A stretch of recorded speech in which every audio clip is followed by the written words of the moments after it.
प्रत्येक वर्षी वर्षावास मालिका राबवली जाते आणि या वर्षावास मालिकेमध्ये आपण प्रत्येक वेळी नवीन वक्ता आपण नवीन विषयाला घेऊन इथे बोलवत असतो। त्याचप्रमाणे आजचा जो विषय आहे तो विषय आहे आपल्याकडे सर्वांना ज्ञात आहे की डॉक्टर बाबासाहेब आंबेडकरांनी जी क्रांती घडवली, पण ती क्रांती जी घडवली त्याच्यामध्ये औद्योगिक क्रांती म्हणा किंवा तांत्रिक विज्ञान याच्यामध्ये घडवली, त्या काळामध्ये काय किती विकास झाला आणि त्याचे फायदे जे होते। सर संजीव राव डॉक्टर यांना पण विनंती करेन की कार्डियाक सर्जन आहेत सर, सरांना विनंती आहे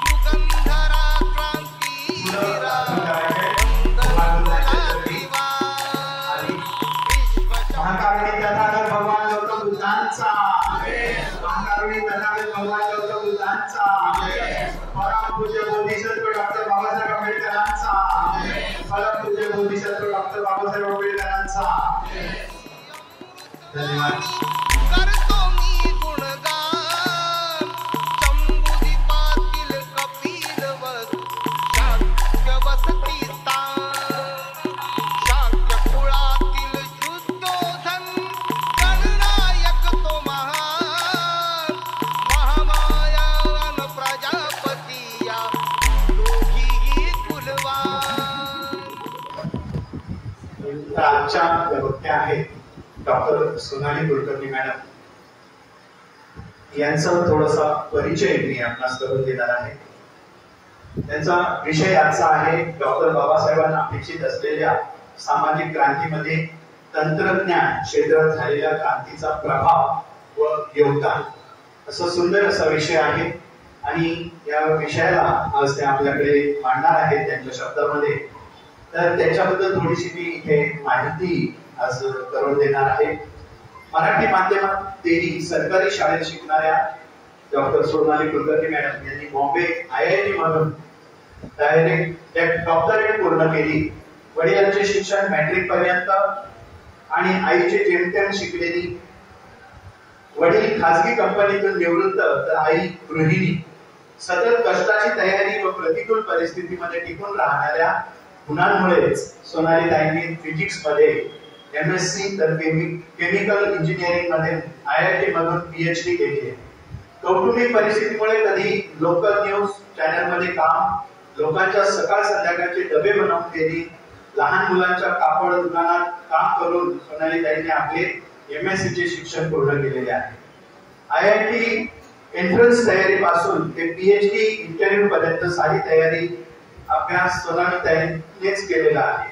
घरची परिस्थिती चांगली नसल्यामुळे तसेच आई वडील फारसे शिकलेले नव्हते, वेळेवर मार्गदर्शन नाही, सोयी सुविधा नाही, अशी असंख्य कारणे देण्यासाठी सोनाली ताईंचा आदर्श आहे की परिस्थिती नसताना सुद्धा ताईंनी त्या परिस्थितीवर मात करून आपलं शिक्षण पूर्ण केलेलं आहे। भाभा ॲटॉमिक रिसर्च सेंटर व हिंदुस्थान एरोनॉटिकल लिमिटेड मध्ये सोबत खूप कमी वयात काम करण्याची संधी सोनाली ताईंना मिळालेली आहे। एका मोठ्या प्रोजेक्टसाठी ताई युरोप मध्ये प्रवासही करावा लागलेला आहे त्यांना। IIT मध्ये असताना कॅम्पस मधून मजुरांच्या मुलांसाठी डे केअर सेंटर सुरू करण्यासाठी ताईंच्या व त्यांच्या मैत्रिणीचा मोलाची त्यांना साथ दिलेली आहे। IIT बॉम्बे मध्ये कॅम्पस मध्ये असलेले अमन डे केअर सेंटर आजही सुरू आहे। भारतातील IIT मध्ये मजुरांच्या मुलांसाठी असलेले एकमेव सेंटर आहे।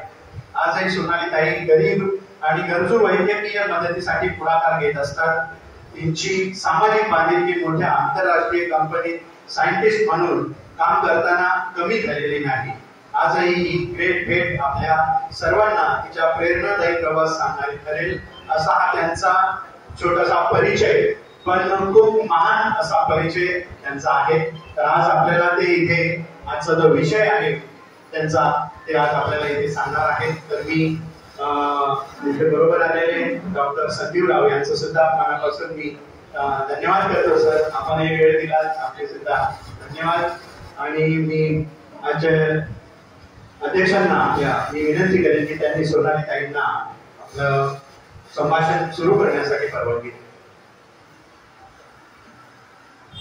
सुविद्या ताई आलेल्या आहेत आणि आपण बरं सांगितलं आपल्या हॉटेल त्यांचा चांगला व्यक्ती करून दिलेला आहे आणि खरोखर ते या एवढ्या मोठ्या पदाला त्या पोचलेल्या आहेत आणि त्या आपल्या जे आलेले आहेत त्यांचं कलर बघू करण्यासाठी त्याच्यावर आलेले आहेत.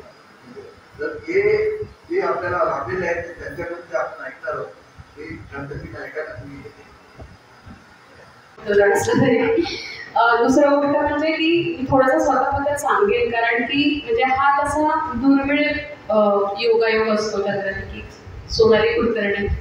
परत माझा कुठेही आंबेडकरी चळवळी किंवा सोशलिस्ट अशी म्हणून कुठेही सामाजिक माझी प्रतिभा नाही. टेक्नॉलॉजी बॅकग्राऊंडमधून आलेली, सायन्स बॅकग्राऊंडमधली, कम्पॅरेटिव्हली तुम्ही सगळे मनाने तरुणच आहात, पण तुमच्यापेक्षा थोडीशी कदाचित वयाने आजच्या या समूहामध्ये कमी असलेली आणि जन्मजात जातीने ब्राह्मण असलेली एक महिला जेव्हा बोलवली जाते एक वक्ता म्हणून, तर त्याच्यामागे काय थॉट असेल म्हणजे मला संधी सरांनी दिली राज्य सरांनी. तर त्याचं कारण मला असं वाटतं की म्हणजे थोडंसं माझ्या जडणघडण झाली लहानपणापासून. ती असं आलं की म्हणजे ही गोष्ट खरी आहे की आमची परिस्थिती फारच बिकट होती. म्हणजे सर्वांनीच कामं केली, मला 2 कोटी भावंडं पण आहे. तर ते कामं करत शिकत गेलो वगैरे वगैरे. घरातून आंबेडकरी वातावरण वगैरे नाही. ते कुठल्याच ब्राह्मणाच्या घरी जनरली लहानपणापासून नसतं, कारण की आम्ही जेव्हा जन्माला येतो तेव्हा आमच्या घरामध्ये म्हणजे देवदेव शिकवतात, म्हणजे आम्ही देवघर आणि देव बघत मोठं होतो आणि तेव्हा नंतर आम्ही मोठे असतो असं राईट. सो त्या फॅक्टमध्ये असल्यामुळे घरामध्ये आंबेडकरांची प्रतिमा असणं किंवा बुद्धांची प्रतिमा असणं हे दुर्दैव नसणं आमच्या घरामध्ये हे आमचं दुर्दैव आहे असं मी मानते. कारण कसं असतं की म्हणजे जे बुद्धिस्ट समाज आहे त्यांच्यामध्ये जेव्हा मूल लहान असतं तेव्हा प्रत्येक बुद्धाची मूर्ती असते, बाबासाहेब असते, तेव्हा ते नॅचरली विचारणार नाही कोण आहे. हे काय देव नव्हते, दोघंही मनुष्य होते. आपण त्यांना शिक्षण मानतो बुद्धांना, बरोबर. त्याच्यामुळे आपण त्यांचे चमत्कारिक किस्से मुलांना नाही सांगत. म्हणजे मुलाला लहानपणापासून माहीत असतं की हे टीचर होते, बाबासाहेब चळवळकर्ते होते, एक विचारवंत होते आणि अशा माणसाला ऐकत बघत जितकं काही दुसरी ज्ञान मिळेल ते सगळं कल्चर जे आहे ते त्या मुलाला मिळतं. आणि मला त्याचा जो अनुभव आला तो व्हायचा खूपच उशीर आहे. म्हणजे मी MSc ला असताना असं झालं की लायब्ररीमध्ये अभ्यास करायचे आणि ते जो स्टडी रूम होता म्हणजे कधीही असं झालं म्हणजे डोळे उघडले. तर त्याचा छोटासा किस्सा आहे की मास्टर्सला असताना जेव्हा त्या ऑडिटोरियममध्ये अभ्यास करत होते आणि तिथे त्या दिवशी बाबासाहेबांच्या जयंतीचा कार्यक्रम होता आणि मग ते वगैरे आले आणि त्यांनी बाबासाहेबांच्या इकॉनॉमिक्स क्षेत्रामध्ये अर्थशास्त्रामध्ये त्यांचं कॉन्ट्रीब्युशन त्यांनी सांगितलं. ते पण प्रोफेसर होते, नाशिकच्या आर्किटेक्ट कॉलेजचा माझा MSc आहे. आणि मग नंतर ही गोष्ट खूप महत्त्वाची जी मी म्हणजे काय म्हणतात ब्राह्मण म्हणून ऑब्झर्व करते. म्हणजे मी ब्राह्मण टिकल नाही आहे त्याच्यामुळे तुम्ही तसं घेऊ नका, पण आउटसाइडर म्हणा ॲज ऑफ नाव. तर ती गोष्ट मी बघितली की सेल्फ क्रिटिसिझम जो आहे म्हणजे आपल्या जातीतली मुलं म्हणजे ते लोक ते जे वक्ते आहेत ते बोलत होते की निळा टिळा तुम्ही लावला जयंती आणि तुम्ही महापरिनिर्वाणाचा दिवस साजरा केला म्हणजे तुम्हाला बाबासाहेब कळले असं नाही, म्हणजे तुम्हाला बुद्ध कळले असं नाही. या सगळ्या गोष्टींचे साथ सोडा आणि बाबासाहेबांचं इंटेलेक्च्युअल म्हणजे एक बुद्धिजीवी म्हणून काय कॉन्ट्रीब्युशन आहे ते आपल्याला माहीत असतं. हे बोलण्याचं धाडस आपल्या समाजावरती क्रिटिसाइज करण्याचं जे कल्चर आहे ते फक्त आणि फक्त बुद्धिस्ट समाजामध्ये आहे. बाकी कुठलाही वर्ग तुम्ही वाईट करून असं किंवा बघता आपल्या जातीवरती आपल्या कम्युनिटीवरती टीका करणारा तुम्हाला दिसणार नाही. म्हणजे मला तरी दिसतं कारण मी नंतर बरेच जलसे अटेंड केले, नंतर बरेच म्हणजे माझा मित्र परिवार सुदैवाने खूप चांगला वाचलेला आहे असा. म्हणजे स्पेशली त्या मैत्रिणीचं मी नाव घेते, आम्ही IIT एकत्र केली. त्या प्रोफेसर राहत आहेत, त्यांची भेट त्या कर्नाटकामध्ये प्रोफेसर आहेत. तर त्यांच्याशी बरेच चर्चा करून आंबेडकर समजत गेले, आंबेडकरांचं काम समजत गेलं. आणि त्याच्यानंतर घरी असं आहे की म्हणजे माझ्या दोन्ही मोठ्या भावंडांच्या आंतरजातीय विवाह आहे आणि म्हणजे बहिणीचे जे आहेत मिस्टर ते मराठा समाजाचे, भावाचे जे आहेत ते एसटी समाजाचे, त्याच्यामुळे त्या बाबतीमध्ये रिजिड नसलेले आईबाप मिळाले हे पण एक चांगलं हे आहे. दुसरी गोष्ट ज्यावेळेस बुद्ध आणि आंबेडकर यांच्याबद्दलचं डिस्कशन मी घरी बोलायला त्यावेळेस म्हणजे आईचा इनोसन्स आणि तिची अंडरस्टँडिंग किती असावी, म्हणजे ती काही खूप अशा मोठ्या चर्चा मला कधीच नाही केली नाही, पण तिला असं जाणवलं की आपलं मुलगी बुद्धांबद्दल बोलते आंबेडकरबद्दल, तर तिने माझ्या वाढदिवसाला जाऊन हे शोधलं आणि ह्याच्यामध्ये बुद्ध आहे, ठीक आहे, हे तिने मला गिफ्ट केलं आणि तिने ह्याच्यामध्ये तिचं सांगितलं की जेव्हा ती सोनाराकडे शोधत होती पद्धत की बुद्धांचं आहे का, त्यावेळेस तिला लोक विचारायचे तुम्ही जैविक नाही का, म्हणजे इतकं ते फिक्स झालेलं आहे. म्हणजे हे जे दोन प्रतिमा आहेत बाबासाहेब आणि बुद्ध यांना त्या जातीच्या प्रेमाने बांधून टाकलंय, म्हणजे हे आमचे नाही. किंवा समजा त्या जयंतीच्या वेळेस मी जैविक स्टेटस लावलं तर मला लोक विचारतात तुझं डोकं ठिकाणावर आहे का, म्हणजे असं पण अनुभव आले आणि ते विचारणारे अतिशय शिकलेल्या मुली किंवा शिकलेल्या मुलं विद्यार्थी वर्गाचा विचारतो की तुला वेळ लागला का बाबा जैविक काय घेतेस असं. तर म्हणजे ह्या सगळे अनुभव जेव्हा बाकीचे आले त्याच्यानंतर असं पण जाणवलेलं की ज्यावेळेस आपण काही जलसामध्ये समजा मी कुठल्या बुद्धिस्ट व्यक्ती बरोबर गेले आहे त्यावेळेस त्यांना सांगतो तुमच्या ब्राह्मण मैत्रिणीला आणून होता, असं पण झालं. इकडं म्हणतं झालं ब्राह्मणामध्ये की ही ना पाठलेली ब्राह्मण आहे, त्याच्यामुळे दोन्ही गोष्टींचा काय म्हणतात एक सगळं जातीवर तो वेगळ्या अर्थाने पण माझ्या अनुभवास आला. सो पण म्हणजे एका गोष्टीचं सुदैव की ॲटलिस्ट एवढ्या महत्त्वाच्या आणि इतक्या बुद्धीने तल्लख असलेल्या माणसाला आपल्याला जाणून घेतात. दुर्दैव आहे की ते अजून लवकर झालं असतं जर घरी तसं वातावरण असतं, पण ते नाही झालं, पण त्याला एक्सेप्टन्स खूप चांगला आहे. आणि म्हणजे माझ्या आजूबाजूचे लोक पण तसे आहेत की त्यांच्याबद्दल खुल्या चर्चा होतात, त्यांच्याकडनं बरंच नवीन मिळतं. तर असा हा प्रमाण आहे की कशी ही व्यक्ती किंवा कशी ही कुलकर्णी आडनावाची मुलगी का बोलते बाबासाहेबांबद्दल किंवा त्यांच्याबद्दल जे काही म्हणजे माझ्यापेक्षा खूप जास्त वाचलेले आणि ऐकलेले लोक आज इथे बसले, त्याच्यामुळे मी त्यांचं कार्य बरोबर करणार. आता हा जो प्रश्न आहे की आपण टेक्नॉलॉजीच्या काळात आहोत, बरोबर, ही टेक्नॉलॉजीची प्रगती किती झपाट्याने झाली.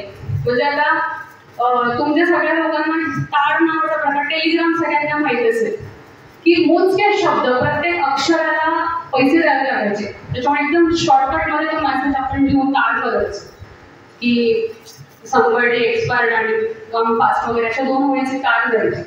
तिथपासून ते आज आपण गुड मॉर्निंग काय कसं आहे आलतू फालतू पण टेक्स्ट मिनिटाच्या स्पीडने पाठवतो, बरोबर. म्हणजे हा एवढा जो टेक्नॉलॉजी लीप झाला ह्याच्यामध्ये ज्या चळवळी आणि जे स्वप्न बाबासाहेबांचे बघितले ते कुठल्या स्तरापर्यंत गेले त्याच्याबद्दल मी आज बोलणार आहे. तर बाबासाहेबांच्या म्हणजे ते अपेक्षित ध्येय काय होती बाबासाहेबांनी, ते एक होते की क्वालिटी एज्युकेशन, त्याच्यानंतर समाजामध्ये एकता, पॉलिटिकल पॉवर, त्याच्यानंतर जेंडर इक्वॅलिटी म्हणजे महिला पुरुष समान, या सगळ्या. आणि या सगळ्या ज्या गोष्टी त्यांनी डोक्यात धरून काय चालू केलं असेल या माणसाने जेव्हा ते परदेशात शिकून आले त्यावेळी त्यांनी हजारो पुस्तकं आणली तिथे जहाजावरती. आपण ती कहाणी ऐकली असेल.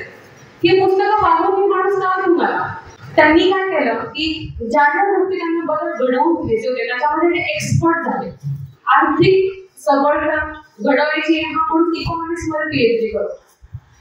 ज्यावेळेस त्याला कळतं की बाबा कायद्यात तरतुदी केल्याशिवाय पॉलिसीमध्ये चेंज केल्याशिवाय या समाजामध्ये काही पण होणार नाही.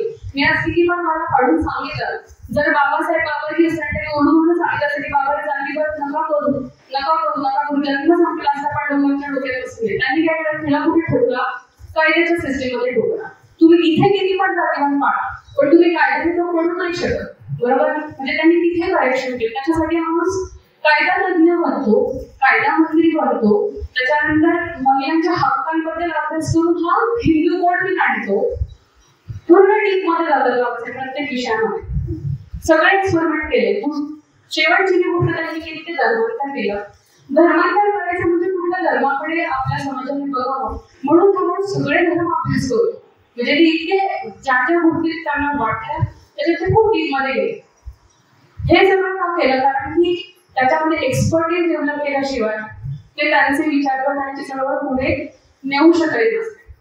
हे सगळं केल्यानंतर मग म्हणजे झालं की धर्मांतर वगैरे झालं ते, आणि जेव्हा बुद्ध समोर येतात समाजापुढे, त्यांनी देव नाही ठेवला, त्यांनी शिक्षक ठेवला, एक जिवंत माणूस, आणि त्यांचे स्वतः एका ठिकाणी शांत बसून त्या माणसाने ज्ञान प्राप्ती केली, अशा एका ज्ञानाचं ऐकून त्यांनी आपल्या समजलं. बुद्धांनी काय केलं? बुद्धांनी त्यांना जे समजलं किंवा त्यामुळे जे काही नॉलेज एक्झिस्टिंग होतं ते त्यांनी सामान्य भाषेमध्ये ट्रान्सलेट करायला सुरुवात केली. हे दोन किस्से त्याच्यासाठी सांगते की ज्ञान मिळवणं, एकेका पुस्तकाला ओढून काढणं आणि नंतर ते आपल्या समाजाला देणं, या दोन्ही प्रोसेस अतिशय डिफिकल्ट होत्या त्यांच्या काळामध्ये. म्हणजे तुम्ही बुद्धाचा जमाना इमॅजिन करा आणि बाबासाहेबांचा इमॅजिन करा.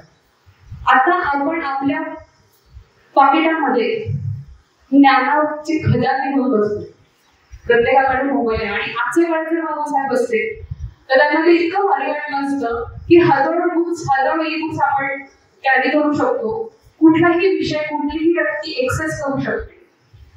जेव्हा बाबासाहेबांना शिक्षण घ्यायचं होतं, हा माणूस वर्गामध्ये होता, तो तिथून शिक्षण घेत होता, म्हणजे शिक्षण डायरेक्ट घेणं त्यांच्यासाठी मुश्किल होतं. जेव्हा हे शिकून भारतात परत आले तेव्हा त्यांचं शिक्षण, त्यांचं ज्ञान घ्यायला विरोध होता. लोक त्यांचे क्लासेस अटेंड करत होते, त्यांना लॉची प्रॅक्टिस करता येत होती, म्हणजे तुम्हाला ज्ञान देणं आणि घेण्याला दोन्ही स्ट्रगल होता. आज तसं नाही. आज तुम्हाला वाटलं तो कंटेंट तुम्ही शोधू शकता, वाचू शकता आणि क्रिएट पण करू शकता. तर ह्या ज्या दोन गोष्टी घडल्या, म्हणजे आपल्या आयुष्यावर प्रभाव टाकणाऱ्या टेक्नॉलॉजी कुठल्या कुठल्या आल्या. आपण काय काय बघितलं, आधी असं होतं की आपण आपल्या ओळखीच्या माणसाला सुद्धा पैसे देत नव्हतो हातामध्ये की जा रे माझं घेऊन त्याला दे, बरोबर. आज आपण फोन पे जीपे करतो ते आपण पाहिलं पण नाही कुठल्या माणसाने काढले किंवा फोन ऑपरेट करते, आपण दिल्याच पण त्याच्यावर ट्रान्झॅक्शन करतो. आणि हे ट्रान्झॅक्शन या भाजीवाल्याला पण करता येईल, किती मोठी गोष्ट आहे. इंटरनेट आणि मोबाईलने म्हणजे हे झालं की आर्थिक फ्रीडम तुम्हाला मिळतो. तुम्हाला बँकिंग येतं, आधार झालं, जन्म निवडणं, यांच्यामध्ये कसं झालं की तुमच्या आर्थिक गोष्टी टेक झाल्या. त्यानंतर AI टेक्नॉलॉजी झाल्या, म्हणजे ज्याच्यामध्ये तुम्ही हवा तो विषय वाचा, क्रिएट करा, फेस रिकग्निशन, बऱ्याच गोष्टी घडल्या. हेल्थ टेक्नॉलॉजीमध्ये किती चेंजेस झाले, म्हणजे ज्या गोष्टी डॉक्टर नाडी बघून सांगायचे त्याच्यासाठी आज MRI एक्सरे किती वर्ष झाले, बरोबर. पण ह्या सगळ्या गोष्टी कुठे आल्या, कोणी तयार केल्या? ह्या सगळ्या वेस्टर्न कंट्रीजमध्ये याचा जन्म आला. म्हणजे ही जी टेक्नॉलॉजी एम्पॉवरमेंट आहे ती सुदैवानेच म्हणले की ती वेस्टर्न गव्हर्नमेंट, म्हणजे दुसऱ्या देशामध्ये या टेक्नॉलॉजीचा जन्म झाला आणि मग आपल्या भारतामध्ये आल्या. आणि जिथे समतावादी चळवळीचा जन्म झाला, म्हणजे जसं US आणि युरोपमध्ये जिथे फ्रेंच क्रांती झाली असेल, जिथे महिलांचे व्होटिंग राईट्स बद्दल चळवळी झाल्या असतील, जिथे सिव्हिल राईट्स वरती चळवळी, त्या देशांच्या टेक्नॉलॉजी जन्माला करताना किती कॉन्फिडंट ठेवल्या. म्हणजे जर ह्या आपल्या देशात त्यावेळेच्या जर ब्राह्मणवर्गीय लोकांनी जर त्या टेक्नॉलॉजी आणल्या असं काय झालं असतं. जसं वेद आणि वेदांत आता संस्कृत फक्त आम्हाला आमच्या गोल फिरतं, ते कसं झालं असतं की कशी ही टेक्नॉलॉजी दुसऱ्यांपर्यंत जाणवली, कशी हिला पोहोचता येईल, कसं आज्ञानात अजून प्रकारे तर ते कसं झालं असतं, बरोबर. म्हणजे जसं ऑनलाईन शिक्षणाचा आपण अनुभव घेतला, कोविडमध्ये तर खूप जोरदार घेतला. म्हणजे मला असं वाटतं की एकदा तर त्या काळातला पहिला ऑनलाईन विद्यार्थी होता किंवा हॅकर गव्हर्नमेंट आहे, त्यांनी काय केलं, एज्युकेशन सिस्टीम हॅक केली द्रोणाचार्यांची, आणि ते हॅक करून ते सगळं नॉलेज मिळवलं, त्याची त्यांनी किंमत पण चुकवली, राईट. मग ह्या सगळ्या गोष्टी आहेत, म्हणजे त्या या टेक्नॉलॉजीने कसं चेंज केलं आणि ह्याच्यामध्ये गरी पण दाखवली ज्या टेक्नॉलॉजी ग्रो होते. जसं आपण कोविडमध्ये बघितलं की शाळा बंद पडल्या तर शिक्षण बंद नाही पडत आहे, ऑनलाईन चालू झालं. पण त्याच वेळेस जेव्हा केरळमधल्या एका छोट्या शाळेच्या मुलीने सुसाईड केलं, कारण की तिच्याकडे मोबाईल पण नाही, तिच्याकडे इंटरनेट पण नाही. मग ते शिक्षण कसं घेणार, जेव्हा तिला ते लक्षात आलं की आपण मागे पडतोय, त्यावेळेस म्हणजे त्या डिप्रेशनमुळे त्या मुलीने स्वतःचा जीव घेतला. म्हणजे ह्या गोष्टी ज्या आहेत त्या हायलाईट करणारे ठरले की ही गरीब कशी आहे. जेव्हा टेक्नॉलॉजी ग्रो होते आहे तेव्हा जे डिफरंट क्लासेस आहेत ते कसे त्यांचं चॅलेंज अजून वाढतोय, बरोबर. त्यानंतर हीच टेक्नॉलॉजी ज्यावेळेस रोहित वेमुलाचं सुसाईड झालं त्यावेळेस कित्येक फेरोशियसली सगळ्या कंटेंट तयार होत होते की जगाला कळलं की काय चाललंय त्यांची. तर हा काळ नसता तर अशा सगळ्या चळवळी म्हणजे ते आपल्या मनाशी पण आले नसतं. त्याच्यामुळे ह्या गोष्टीचे दोन्ही आहे. आणि मला असं वाटतं की इंटरनेट आणि मोबाईल स्वस्त करणारे सो कॉल्ड कॅपिटलिस्ट आपण त्यांना मानतो अंबानी, तर आपल्या समाजाला काही शिव्या देतो. म्हणजे मला असं वाटतं की ज्यावेळेस अंबानी तुमच्या शेती डोंगर पाणी ह्याच्यावरती कब्जा करायला त्यावेळेस त्याच्याबद्दल त्यांना वेगळे दोष देता येऊ शकतात. पण हे जे झालं ना की इंटरनेट फुकट केलं, मोबाईल स्वस्त केले, ह्याच्यामुळे प्रत्येक व्यक्तीला ते टूल तर समजलं आणि ही गोष्ट तिथपर्यंत त्यांना फार महत्वाचं होतं असं मला वाटतं. आणि म्हणजे मी जसं म्हणेन की रिव्हॉल्युशन किंवा टेक्नॉलॉजी डेव्हलपमेंट सगळ्या सेगमेंटमध्ये झालं. जसं हेल्थमध्ये झाले आहे, कम्युनिकेशनमध्ये झालेलं आहे, ॲग्रिकल्चर शेतीमध्ये बरेच झाले. त्याच्यानंतर आपण त्याच्या गोष्टी रसायनाची काही घरी वापरतो, सगळ्या त्या टेक्नॉलॉजी डेव्हलपमेंट आहे. पण आपल्याला ज्या डे टू डे अफेक्ट करणाऱ्या गोष्टी कशा जास्त आपण कॉन्शियसली बघितल्या पाहिजे. जसं की मोबाईल आणि इंटरनेट याबद्दल मी जास्त याच्यासाठी बोलते कारण की ज्या वेळेस डिफरंट समाज आहे तो दलित समाज जेव्हा त्यांना शाळेचा पण ऍक्सेस होता, वाचता लिहिता येईल किंवा त्यांना ते घेऊ शकतील अशा पिरियडमध्ये जेव्हा त्या टेक्नॉलॉजी इव्हॉल्व्ह होत होत्या तेव्हा आमच्या कम्युनिटीमध्ये जे ऑलरेडी असं झालं की आपण नेक्स्ट लेवलला चालू आपल्या बेसिक काही आला ऍडव्हान्स गोष्टीला म्हणजे जो अप्पर कास्टचा समाज आहे सोबत तो लवकर एक्सपोज झाला. बरोबर. मग काय झालं आता युट्यूबवर जर तुम्ही कंटेंट बघा म्हणजे हा कसा आहे हा सर्टन क्लास आणि सर्टन कास्टला प्लीज करणार तर त्यांना आनंद देणार आहे. बरोबर. म्हणजे तुम्ही कुठले रील्स बघा कुठलाही कंटेंट बघा म्हणजे नेटफ्लिक्सवरचं सिरीज बघा पिक्चर बघा ह्याच्यामध्ये किती विषय मांडला जातोय आपण किती चालतो हा विषय. बरोबर. पण काय झालं की ह्या प्लॅटफॉर्म मध्ये म्हणजे काही गोष्टी झाल्या की स्पेस निर्माण झाली.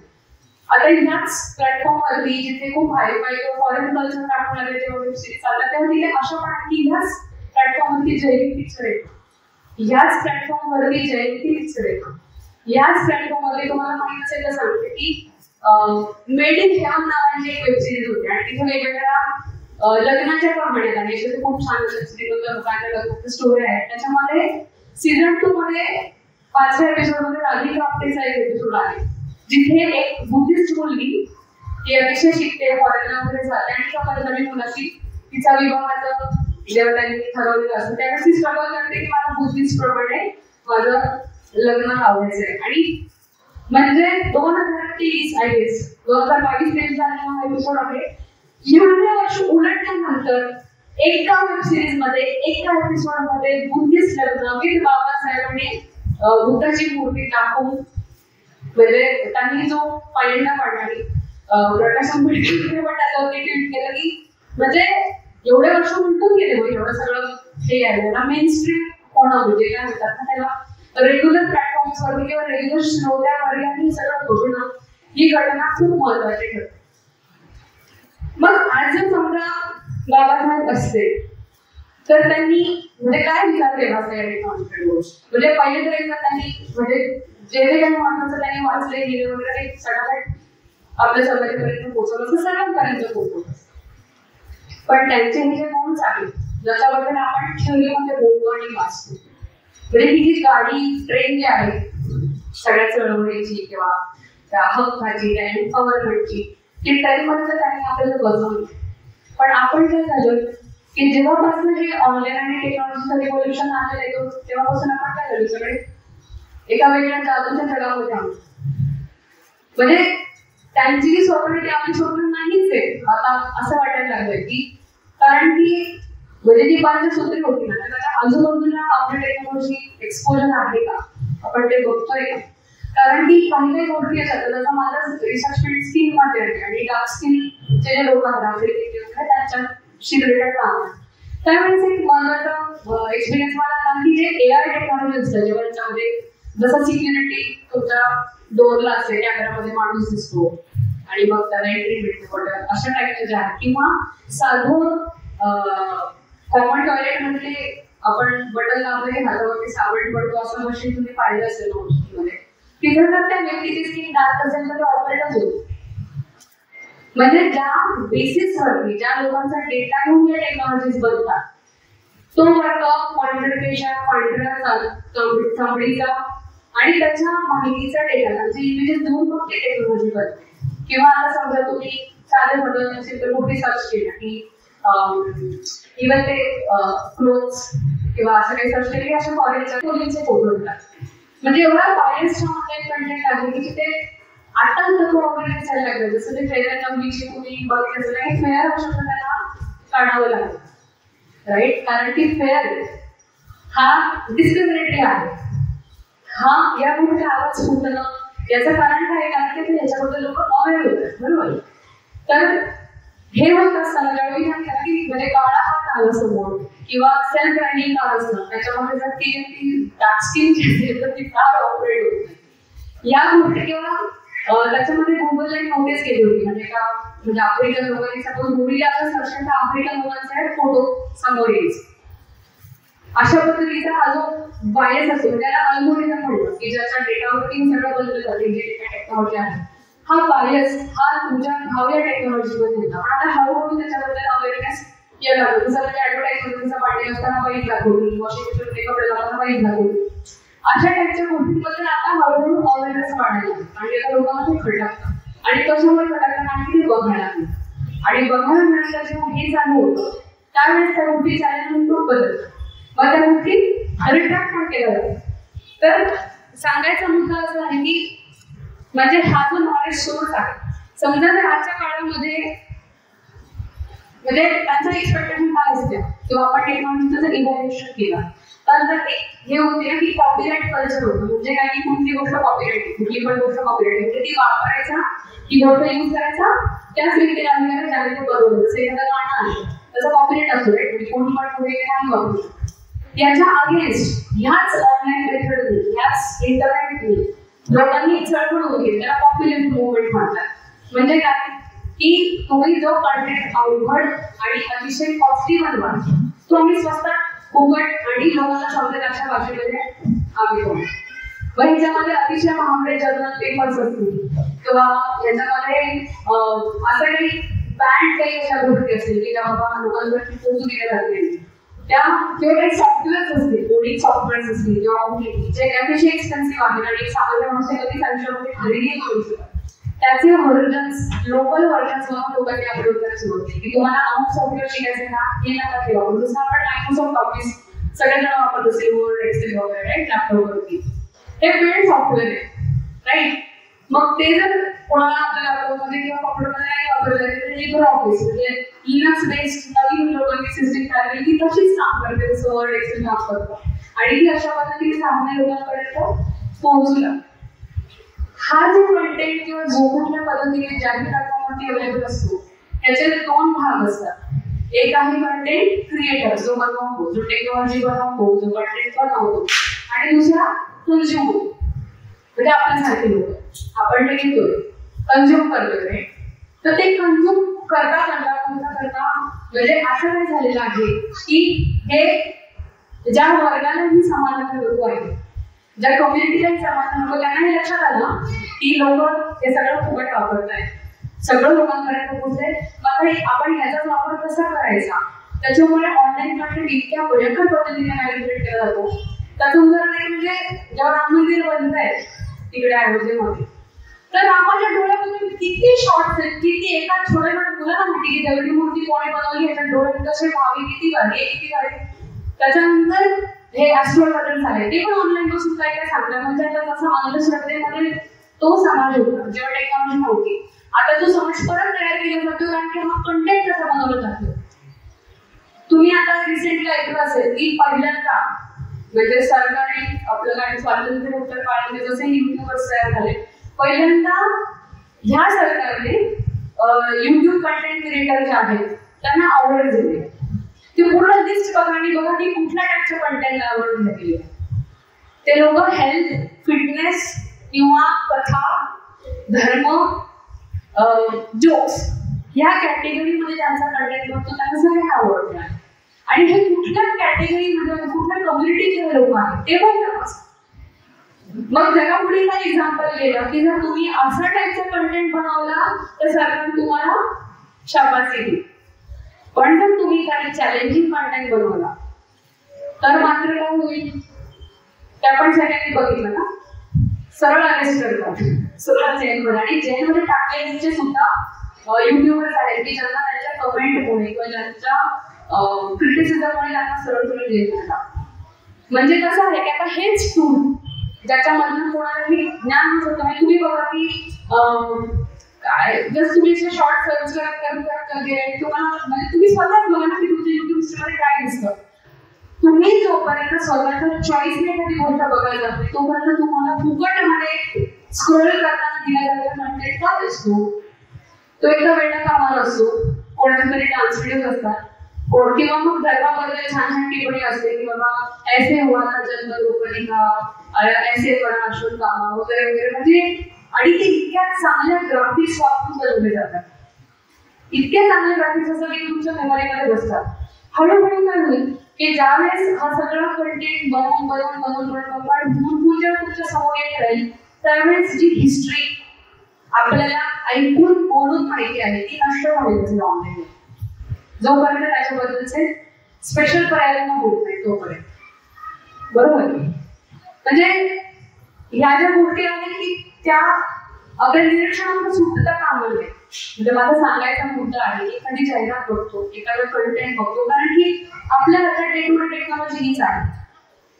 बरोबर की आपण ती कशी युटिलाइज करतो. आणि म्हणजे एकच झोपेमध्ये देणारी टेक्नॉलॉजी की तुम्ही काय बघितलं आज स्वतःला. म्हणजे मला ही सवय आहे जशा शेवटी सवय जाते की गाडीत प्रवास करताना कुठेतरी स्क्रोल होऊन जातो माणसाकडे की आपण काय बघितलं आज. आणि जेव्हा कंटेंटची क्वालिटी बघते तेव्हा स्वतःची लाज वाटते असं होतं. म्हणजे कारण की मी पण माणूस आहे की याच्या पाहावी. त्याच्यामुळे ही सवय जी आहे ना म्हणजे काही गोष्टी ज्या आहेत त्या आपल्या वागण्यात बोलण्यात बघण्यात जोपर्यंत येते तोपर्यंत त्याच्यापासून आपण खूप लांब गेलेलो असेल. कारण की आपल्या टेक्नॉलॉजीवरती कोण बसलंय, प्रत्येक गोष्टीचे फाउंडर्स कोण आहेत त्याचा विचार करा. बरोबर. आज जर समजा बाबासाहेब असेल तर त्यांनी काय मागच्या चुकी दिली असती असा मी विचार करते. डिजिटल एरामध्ये असं होतं ना की त्यांनी काय सांगितलं एज्युकेट ऑर्गनाइज.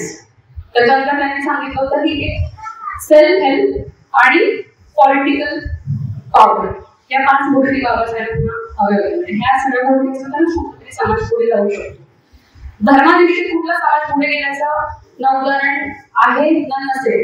त्याच्यामुळे फार 5 मेन गोष्टी त्यांनी सांगितलं. मग आज जर ते असते तर त्यांनी काय पंचसूत्री दिली असते आपल्याला असा मी स्वतःला विचार करायचा प्रयत्न केला.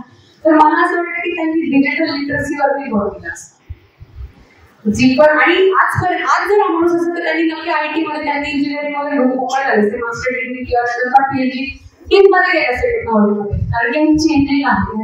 ह्याचा वापर माझ्या समाजाला कसा होईल किंवा ह्याचा वापर माझ्या समाजाचं काय करते याच्यासाठी या माणसाने पण डिग्री नक्कीच त्यांनी घेतला असता. तर मग डिजिटल लिटरसी काय संदेश दिला असता की तुम्हाला बेसिक गोष्टी कळल्या पाहिजे की ही टेक्नॉलॉजी कशी, याचा फायदा काय, ते कसे आहे. फॉर एक्झाम्पल जसं हे आहे की म्हणजे कोविडच्या काळामध्ये फॉर एक्झाम्पल की लोकांनी खूप शेअर मार्केटचे व्हिडिओ बघितले आणि मग त्याच्यामध्ये इन्व्हेस्टमेंट करायला सुरुवात केली. हरकत नाही, पण हे सगळं कुठे आंधळ्यासारखं होतं नव्हतं. कारण की पुन्हा कंटेंट क्रिएटर कोण आहे आणि त्याचे गोल अजेंडा काय आहे. तुम्ही परत एखाद्या कॅपिटलिस्ट कंपनीमध्ये शेअर्स टाका, तुम्हाला काय कळणार नाही तुमचे पैसे. म्हणजे डोळ्याच पद्धतीने या गोष्टीकडनं बघणं आणि चेंजेस ऑब्झर्व करणं पण महत्त्वाचं आहे. दुसरं कदाचित त्यांनी सांगितलं असतं की डिजिटल ऍक्टिव्हिझम. म्हणजे कसं आहे की कुठल्या पण गोष्टी म्हणजे समजा आपला एखादा व्हॉट्सअप ग्रुप असेल याच्यामध्ये म्हणजे मी हे नेहमी सांगते की मोठ्या हायर एज्युकेशन मध्ये प्रत्येकच पालकांना आपल्या मुलांना पाठवायचं असेल त्याच्यासाठी एकदा एंट्रन्स पण ठेवून घेते. मोठ्या कॅम्पसेस मध्ये जाणं हा एक प्रवास असतो, तिथे टिकणं हा दुसरा प्रवास असतो. आणि तो फक्त अभ्यासाच्या जोरावरती तुम्ही टिकत नाही, तुम्हाला मेंटल स्ट्रेस पण लागते. कारण तुमच्या बरोबर कुठल्याही पद्धतीचा भेदभाव होऊ शकतो. त्यासाठी आपण आपल्या मुलांना प्रिपेअर केलं पाहिजे की बाबा हे असं आहे. अशा टाईप जसं फॉर एक्झाम्पल म्हणजे माझ्या मैत्रिणी सुद्धा ती मायनिंगच्या विषयामध्ये तिने PhD केली आणि हा पूर्ण पुरुष डॉमिनेटेड सब्जेक्ट आहे. ठीक आहे, फक्त पुरुष झालं त्या विषयाकडे खाणीतल्या गोष्टींमधला रिसर्च. ठीक आहे, मग ती कोणत्या खाणीबद्दल होतं. तर तिला तिच्याच लॅबोरेटरीत इतकं डिस्क्रिमिनेशन चालतं आणि ती मुलगी तुला खाण्याला कसं पाठवणार, तू अमुक टूल मागते तुला ते कसं देणार. परत ती खेळात होती म्हणजे भाषेवरती परिणाम. मग आणखी समजणार तिला. म्हणून मग म्हणजे इथून तुम्ही किती तल्लख असा, पण तुमची भाषा, तुमचं दिसणं, तुमचं जेंडर, तुमची कास्ट, तुमचा क्लास, तुम्ही काय कपडे घालून जातात, त्या सगळ्या गोष्टींमध्ये तुम्हाला होऊ शकतं डिस्क्रिमिनेट. त्याच्यामुळे ह्या गोष्टी जेव्हा हायर एज्युकेशन मध्ये आपण आपल्या मुलांना पाठवतो त्यावेळेस त्यांना याचं ओरिएंटेशन दिलं पाहिजे की बाबा हे होईल. त्याच्यासाठी प्रिपेअर राहा, ह्याच्यासाठी फ्रस्ट्रेशन घेणं. ज्या माणसाने रोज ह्युमिलेशन घेतलेलं आहे आणि तरी बरोबर समजला, त्या माणसाचं उदाहरण दिलं की विषय चाललं. म्हणजे डिस्क्रिमिनेशन जेवढं बाबासाहेबांनी झेललं असेल तेवढं तर आपण नाही झेलत ना. आणि आपल्याला बरेच फोरम्स आहेत. त्याच्यामुळे डिजिटल ऍक्टिव्हिजमचा आपण कसा वापर करू शकतो की अर्धे रिपोर्टिंग म्हणतात, म्हणजे एखादी गोष्ट घडते की लवकर समाजा पुढे येणं किंवा लवकर आपल्या कम्युनिटीच्या पुढे येणं, त्याला लवकर मदत मिळणं. एखादी व्यक्ती स्ट्रगल करते आहे, त्याला एखादा रिसोर्स नाहीये, तर ती पटकन अपील होण्याच्यासाठी ग्रुप्स असले पाहिजे, त्याच्यामधनं ऍक्टिव्हिजम करता येईल. दुसरं जे आहे की टेक एंटरप्रेन्योरशिप. म्हणजे आता ही फार महत्वाची गोष्ट आहे की हा विचार आपण करत नाही, पण ज्या काही टेक्नॉलॉजी, जसं मी म्हणाले की या टेक्नॉलॉजी जसं त्या फॉरेन बॉर्न होत्या, आता त्या देशामध्ये पण बनत आहे आणि ह्याच्यामध्ये खूप मोठा पगार आहे सर्टन क्लास आणि सर्टन कास्ट आहे. त्याच्यामुळे आपला वर्ग जो आहे, आपली जी कम्युनिटी आहे, त्याच्यातून मुलं या टेक एंटरप्रेन्योरशिप मध्ये आली पाहिजे. टेक्नॉलॉजी एंटरप्रेन्योरशिप म्हणजे काय की टेक्नॉलॉजी मधली उद्योजकता. म्हणजे जसं आहे की कम्प्युटर कोणी बनवलं, एखादं सॉफ्टवेअर कोणी बनवलं, अमुक कास्टचा अमुक क्लास मधला एवढा रिच माणूस, त्याच्यात तुम्ही कमीत कमी धडे तर घ्या घरामध्ये. म्हणजे कसं असतं ना की आजकालची जी एज्युकेशन पद्धती आहे ती गुलामगिरीची शिक्षण पद्धती आहे, कारण की तसाच पॅटर्न ब्रिटिशांनी आणलेली एज्युकेशन पद्धती आहे. त्याच्यामुळे आपण ते फॉलो करतो. आपण मुलांना का शिकवतो? शिकून लवकर नोकरी लाग, जास्त पगाराची, हे गोल असतं की नाही. आणि कशी नोकरी पाहिजे, त्याच्यामध्ये रिस्पेक्ट पाहिजे. बरोबर आहे. आपण रिस्पेक्ट वेगवेगळ्या लोकांना वेगवेगळा देतो. म्हणजे फळवाल्याला कमी, मग जर तो समजा एखाद्या ऑफिसात बसलेला असेल बँकेमध्ये, काय कॉन्ट्रॅक्च्युअल जॉब मध्ये 2-3 हजाराची सॅलरी, पण आपण त्याला सर म्हणणार. म्हणजे आपण ज्याला रिस्पेक्ट करतो किंवा त्याला रिस्पेक्ट मागायला त्याच्या म्हणजे आपल्या मेंदूमध्ये थोडा प्रॉब्लेम आहे. कष्ट करून कमवणारा प्रत्येक व्यक्ती रिस्पेक्टेबल असला पाहिजे. बरोबर. पण आपण अशा टाईपच्या नोकरदार वर्गासाठी आपल्या मुलांना प्रिपेअर करतो. मग आता ही जी टेक्नॉलॉजी आहे ह्याच्यामध्ये तुम्ही जरूर सांगा की तुमच्या ज्या काही फील्डमध्ये, समजा कोणाला आर्किटेक्ट व्हायचंय, कोणाला कॉम्प्युटर सायंटिस्ट व्हायचंय, तर त्या फील्डमधला सगळ्यात बेस्ट व्यक्ती कोणा, त्याची स्टोरी वाचायला सांगा, त्याचं स्ट्रगल वाचायला सांगा. माहिती अवेलेबल आहे. एक मुलगा छोटा 8वी-7वी-8वीचा भेटला आणि त्याला मी विचारलं की काय बनायचं तुला, मग तो म्हणाला मला ऍस्ट्रॉनॉट व्हायचं, मला ऍस्ट्रोफिजिक्स किंवा ऍस्ट्रॉनॉमी करायचं. म्हटलं बरं, पण तुला माहितीये का की म्हणजे जगाच्या सगळ्यात या फील्ड मधला एक्सपर्ट कोण आहे? मग नाही बोलला. म्हटलं भारतातला माहिती आहे का? म्हणे नाही. म्हटलं अब्दुल कलाम माहिती आहे का? म्हणे हो माहिती. म्हटलं त्याने कुठल्या विषयाचं शिक्षण घेतलं, ते कुठे काम करत होता, इस्रोशी त्यांचा संबंध काय, आपल्या देशामध्ये ह्या फील्ड मधला बेस्ट कोण, हे मुलांना सांगणं खूप सोपं आहे. दुसरी गोष्ट, नो डाऊट तुम्ही त्यांना एज्युकेट करा, त्यांना चांगल्या पगाराच्या नोकरीचं स्वप्न बघा, पण छोटा असू दे नाही तर मोठा असू दे, नोकर होत आहे. म्हणून त्यांना आपल्या गल्लीमध्ये जे उद्योजक आहेत ना, छोटे मोठे, इव्हन किराणा दुकानदार असेल किंवा फळ विकणार असेल, तर छोटे उद्योजक पासून ते मोठे उद्योजक, त्यांना दाखवा, ते जग दाखवा. आणि ते बघणं खूप सोपं आहे. त्याच्या स्टोऱ्या याच्यावरती अवेलेबल आहेत युट्यूबवरती. म्हणजे हे एज्युकेशन मध्ये खूप मोठा फ्रीडमची गरज आहे. मी म्हटलं ना की आता हळूहळू हे सगळं न्यू एज्युकेशन पॉलिसी आणि मग ते प्रोजेक्ट बेस्ड एज्युकेशन वगैरे या सगळ्या गोष्टी आता येत आहेत. आपल्या काळची शिक्षण पद्धती खूप मुंडे नव्हती. म्हणजे कशी की पुस्तक हातात घेतल्याशिवाय तुमचा अभ्यास नाही होऊ शकत. आता ज्याने 12वी नंतर शिक्षण सोडलं अशी व्यक्ती जर माझ्या समोर येते त्यांना खूप त्रासते, कारण की आता खूप सोपं एज्युकेशन घेणं. का? कारण तुम्हाला कॉलेजला नाही यावं लागत, तुम्हाला पुस्तकांचे संच घरी आणावे नाही लागत, तुम्हाला एक्झामचे प्रिपरेशन इतके भेटली का याच्यावर आपण करायचं तसं काही इतकं सोपं आहे. घर बसल्या तुम्ही फॉरेन डिग्री घेऊ शकता. तुम्हाला एक्स विषय आवडत नसेल तर वाय विषयामध्ये घेऊ शकता. बरोबर. म्हणजे तुमचं स्किल डेव्हलपमेंट आहे ते करून घेणं. म्हणजे एखाद्या गोष्टीत आता एक कोणीतरी रिटायर्ड व्यक्ती होते, क्लर्क जॉब मध्ये होते, त्यांनी काय करावं रिटायरमेंट होतात, त्यांनी ड्रोन कसं ऑपरेट होतो, ड्रोन कॅमेरा, ह्याच्यामध्ये ट्रेनिंग घेतलं आणि त्याच्यानंतर आता ते गव्हर्नमेंटच्या एका भूमी अभिलेखन विभागामध्ये ते ड्रोन ऑपरेटर म्हणून काम करते. त्या माणसाचं फील्ड चेंज करणं खूप सोपं आहे बरं आज. म्हणजे माझं फील्ड असं चेंज झालं. म्हणजे मी मास्टर्स फिजिक्स मध्ये केलं, मग मी PhD जॉबला गेले, तिथे युनायटेड एक्सट्रॅक्शनचं काम करत होतो मी केमिकल इंजिनिअरिंग डिपार्टमेंटमध्ये. मग मला तो विषय आवडला की PhD केमिकल इंजिनिअरिंग मध्ये केली. आता माझा जो जॉब आहे तो स्किन रिसर्च मध्ये आहे. उद्या मला वाटलं तर म्हणजे फूड आणि फूड रिसर्च मध्ये मला इंटरेस्ट आहे, मी त्याच्यामध्ये जाईल आणि मला असं वाटतं की ऍटलीस्ट 5 लोकांचं घर माझ्याकडे चालावं असा उद्योग माझं काहीतरी असावं. आज मी नोकरी होते मी एखादी उद्योजिका असेल. म्हणजे तुमचं फील्ड चेंज होतं. त्याच्यामुळे मुलांना हे किती सांगा की प्लॅन असायचं ना की प्लॅन A फेल होगा तो B. मी तर म्हणते A to Z प्लॅन असते, कारण की एवढा प्लॅनला स्कोप आहे माहिती. म्हणजे तुम्ही एक बंद पडली गोष्ट दुसरी चालू करते, दुसरी पडली तर तिसरी, म्हणून म्हटलं की A to Z प्लॅन असू द्या. दुसरी गोष्ट म्हणजे मला एका गोष्टीचा फायदा झाला की म्हणजे क्युरिओसिटी म्हणून म्हणजे 8वी 9वीच्या मुलाला एम्प्लॉयमेंट न्यूजपेपर असतो की ऑटोमॅटिकली तुम्हाला कळतं की किती प्रकारचे डिपार्टमेंट भारताने तयार केले, त्याच्यात किती प्रकारचे शिक्षण आणि डिग्रीसाठी जॉब ऑफर्स अवेलेबल आहेत, किती प्रकारचे फील्ड त्यासाठी होतं. तर ह्या सगळ्या गोष्टी आणि एंटरप्रेन्योरशिपचे धडे खरंच मुलांना दिले पाहिजे. कारण की ना म्हणजे मला असं वाटतं की आता माझ्या बिल्डिंगच्या खाली त्याचं फळाचं दुकान होतं आणि त्याला 5 वर्षात मी बघितलं त्याने 5 मुलं कामाला ठेवली. त्याच्या हळूहळू ग्रोथ झाली, त्याने 5 दुकानं केली वगैरे. हा मुलगा टेक्निकली काहीतरी 8वीं फेल होता यूपी बिहार मधला. मग मी त्यांना विचारलं की भैया आपके पास अभी इंटर्नशिप करने के लिए आ रहे हैं, मुझे आप बताओ आपने कैसे किया, ये आपका शहर नहीं, यहाँ पे आपका घर नहीं, तुम्ही कसं काय केलं ते, बरोबर की नाही. म्हणजे हा जो ओपन ब्रेन असतो ना, म्हणजे हा मेंदूचा खुलेपणा, हा कधी कधी शिक्षणामुळे नाही येत. कारण की म्हणजे मी असं करते की समजा मलाही म्हणजे भेटायला मी पहिले विचार करायला की बाबरे म्हणजे कोण बघेल, मग कोण ओढेल, मग काय सर्टिफिकेट लागेल, मग कुठला रजिस्ट्रेशन करून कुठला कागद काढून, बरोबर की नाही. म्हणजे ती गोष्ट करण्यापर्यंत म्हणजे माझं निघून जाईल. म्हणजे हा जो ब्लॉक आहे ना, हा ब्लॉक जेव्हा तुम्ही मुलांना अशा पद्धतीने म्हणजे घरातलं एक वेगळं शिक्षण असू द्या, म्हणजे त्या पद्धतीने तुम्ही कंटेंट लोकांना दाखवत नाही, कंटेंट सिलेक्टेड असला पाहिजे. म्हणजे मी असा विचार करते की कधी की आपल्याला 2 गोष्टींची काय म्हणतात श्रीमंती लागते.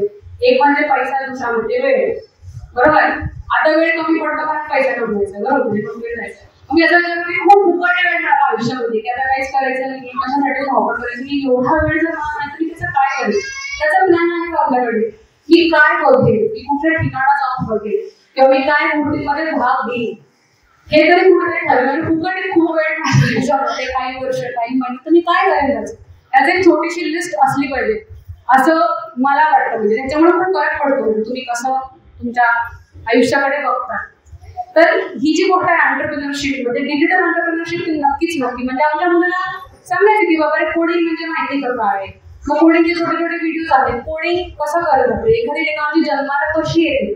म्हणजे मला असं नेहमी वाटायचं की हे जे आहे स्विगी किंवा झोमॅटो, ह्याच्यामध्ये काय याच्या 2 गोष्टी आहेत ह्या टेक्नॉलॉजीकडे बघण्यासारख्या. म्हणजे कसं की तुम्ही एकतर आपल्यासारख्या कन्झ्युमर वर्गाला काय की आपण घरी बसल्या फूड मागवू शकतो.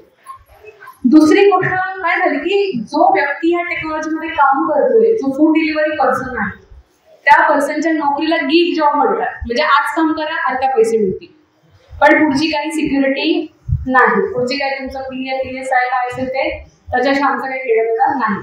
अशा कामांना गिग जॉब्स म्हणतात. मग टेक्नॉलॉजी जेव्हा जन्माला आली असे जॉब्स खूप तयार झाले ना, की ओला ड्रायव्हर, उबर ड्रायव्हर, हे ते. पण म्हणजे त्या दिवसापुरता पैसे मिळतात, पण पुढचं काय. म्हणून ह्या टेक्नॉलॉजीकडे नीट बघणं, ह्या कशा आल्या, कोणी काढल्या, काय असेल त्या डोक्यामध्ये, हे गोष्टीचे धडे आपण नक्कीच दिले पाहिजे. त्यानंतर मला असं वाटतं की बाबांनी हे सांगितलं असतं की ऑर्गनायझेशन म्हणजे काय आहे की कुठले डेटा हा पॉवर असते. म्हणजे एखाद्या भागामध्ये किती लोक राहत आहे, कुठल्या जातीचे राहत आहे, कुठल्या अमक्याचे राहत आहे, ह्या सगळ्या गोष्टी ज्या आहेत ना याच्यात एक डेटा जनरेट होतो. मग ह्या गोष्टीकडे बाबासाहेबांनी सांगितलं असतं आपल्या समाजाला की तुम्ही डोळसपणे बघा. म्हणजे जेव्हा एखादी पॉलिसी लॉन्च होते, म्हणजे आता जसं की रिसेंटली जे काही खूप क्रिटिसिझम झालेली काय लाडकी बहीण योजना पडते, आपल्यासारख्या लोकांनी काय मत मांडलं की एक सर्टन वर्गाचे लोक किंवा याच्यामध्ये पण काहीतरी हे होणार आणि ती योजना नंतर बंद पडेल, पण त्याचा फायदे जे आहे ते खरे गरजू आहेत ते नाही घेणार आणि दुसरेच घेणार. मग ज्यावेळेस डेटा ड्रिव्हन सिस्टीम मस्ती म्हणजे जेव्हा एखाद्या योजनेचा फायदा घेतो त्याच्याबरोबर तुम्ही डेटा जनरेट करताय की ओके कुठल्या वर्गाच्या, कुठल्या क्लासच्या, कुठल्या कास्टच्या, कुठल्या इन्कम ग्रुप मधल्या महिलांनी गेलेली आहे त्याचा डेटा लगेच समोर आला. ह्या गोष्टींमुळे पॉलिसीवरती फरक पाडता येतो. म्हणजे जसं असतं ना की आता सेन्सस जेव्हा होतं किंवा लोकसंख्या जेव्हा मोजली जाते त्यावेळेस जरी सांगितलं की म्हणजे सिनियर ज्युनियर एवढ्या लोकांना पॉलिसीची गरज आहे म्हणजे हा डेटा ॲक्युरेटली तिथे जाणं आणि त्याचं युटिलायझेशन पॉलिसीसाठी होणं या सगळ्या गोष्टींवरती कंट्रोल आपल्या समाजाने घेतलं पाहिजे हे त्यांनी नक्कीच सांगितलं असतं. आणि दुसरं मला असं वाटतं की म्हणजे डिटेक्ट अँड करेक्ट हा एक छोटासा मेसेज त्यांनी नक्की दिला असता. म्हणजे तुम्ही शोधा आणि ते करेक्ट करायचा प्रयत्न करा. आज म्हणजे मी नेहमी कुठलंही लेक्चर मी जेव्हा ऐकते किंवा मी जेव्हा देखते तेव्हा माझा असा सोपा प्रश्न असतो की ओके म्हणजे एक सामान्य माणूस म्हणून घरी नेताना काय नेलं पाहिजे किंवा मी काय घेतलं किंवा समोरच्याला जेव्हा मी एखादं एकदा लेक्चर देतं तर त्याने काय नेलं पाहिजे.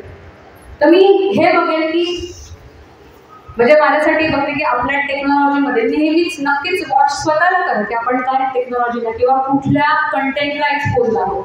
कोणी पण सगळ्यात डेंजर आहे की जे आपण म्हणतो ना व्हॉट्सअप युनिव्हर्सिटी.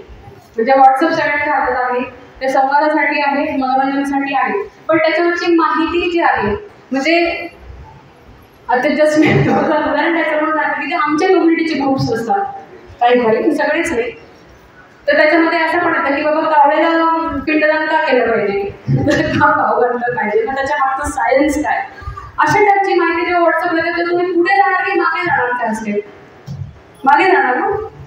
म्हणजे त्याच्यामुळे हे गोष्टी ज्या आहेत ना ते डोळसपणे बघणे आणि त्याच्यानंतर आपण आपला मागे ठेवणं की बाबा मी कुठल्या म्हणजे आपल्याला माहीत आहे का की सगळ्यात चांगलं बुद्धिस्ट चॅनल कोणाचं आहे, ते कोण रन करतं, त्यांचा अजेंडा काय, ते काय कंटेंट टाकतात.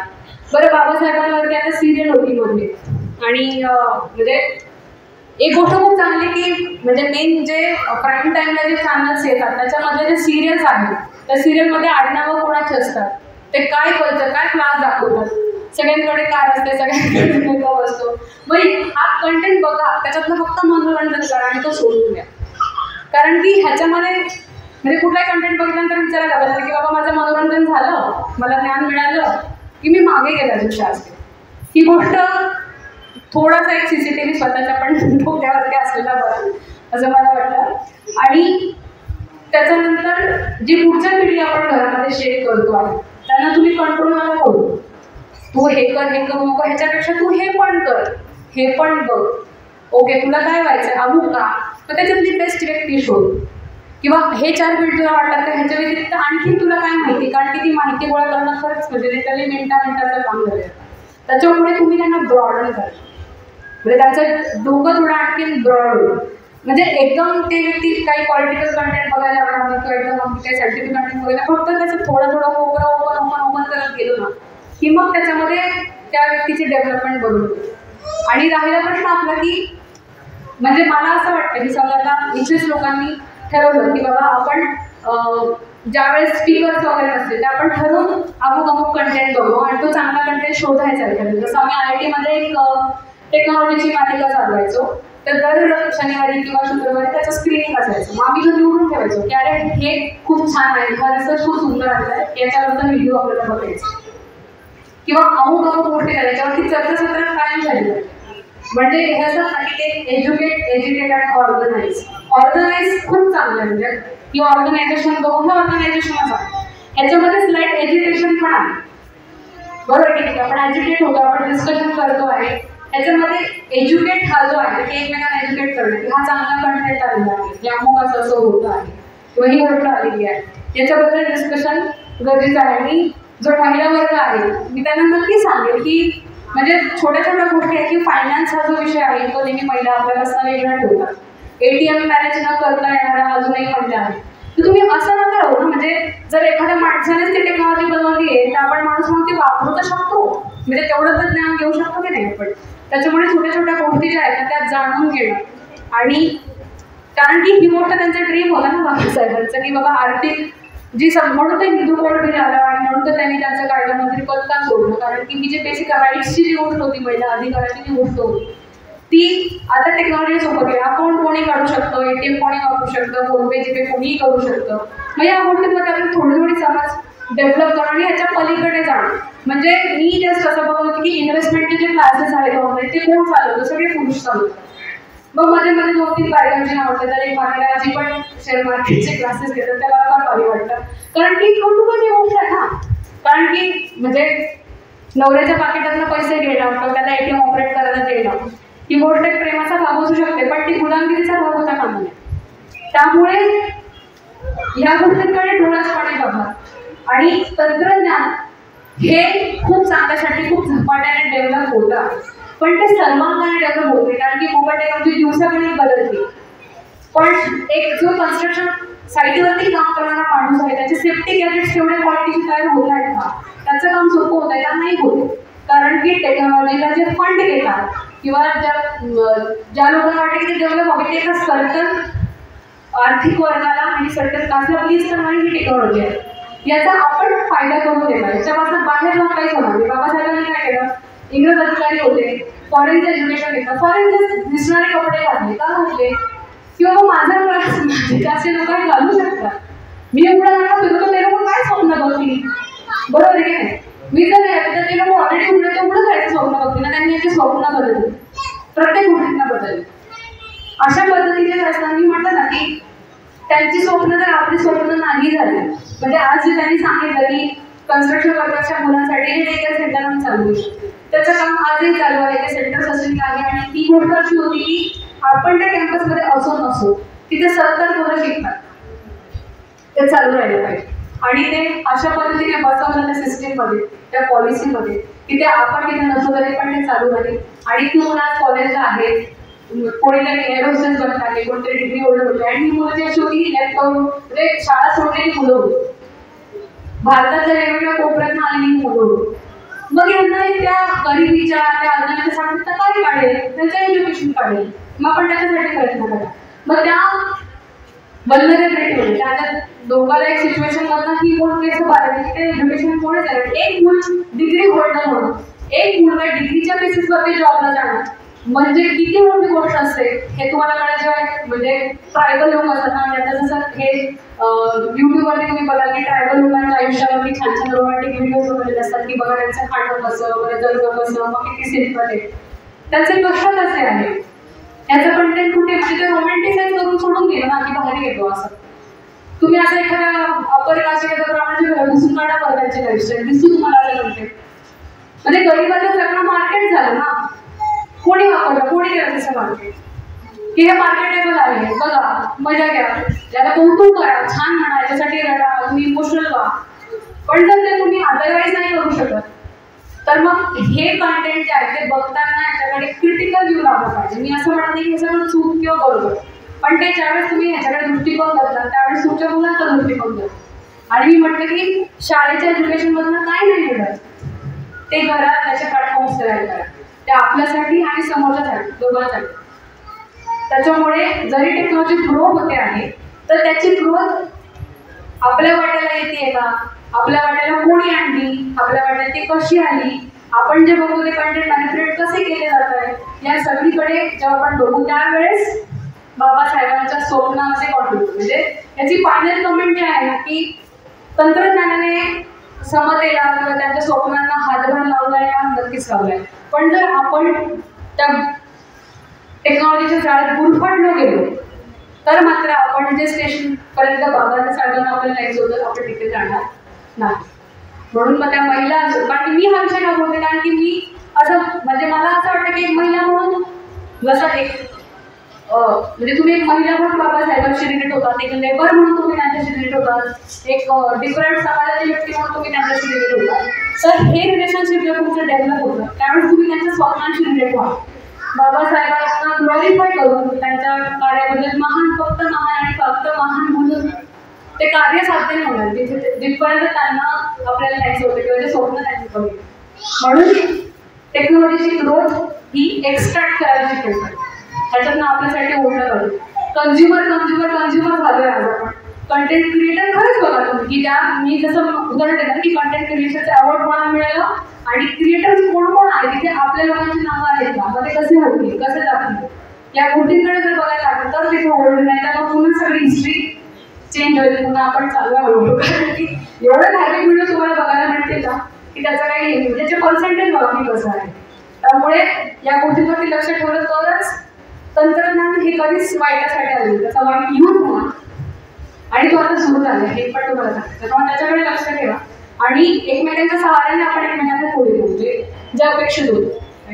तर म्हणजे मला असं वाटतं की हे बोलून मी माझं पर्सनल मत म्हणतं की मला काय वाटतं, कारण की ह्या गोष्टींकडे खूप ऑब्जेक्टिव्हली बघायचा मी प्रयत्न करते आणि तो जो प्रवास आहे की बाबा हे याच्यातनं काय साध्य झालं. म्हणजे आता मला असं नाही वाटतं की मी जे शिक्षण आजपर्यंत घेतले मी घरापर्यंत नेऊ शकते का.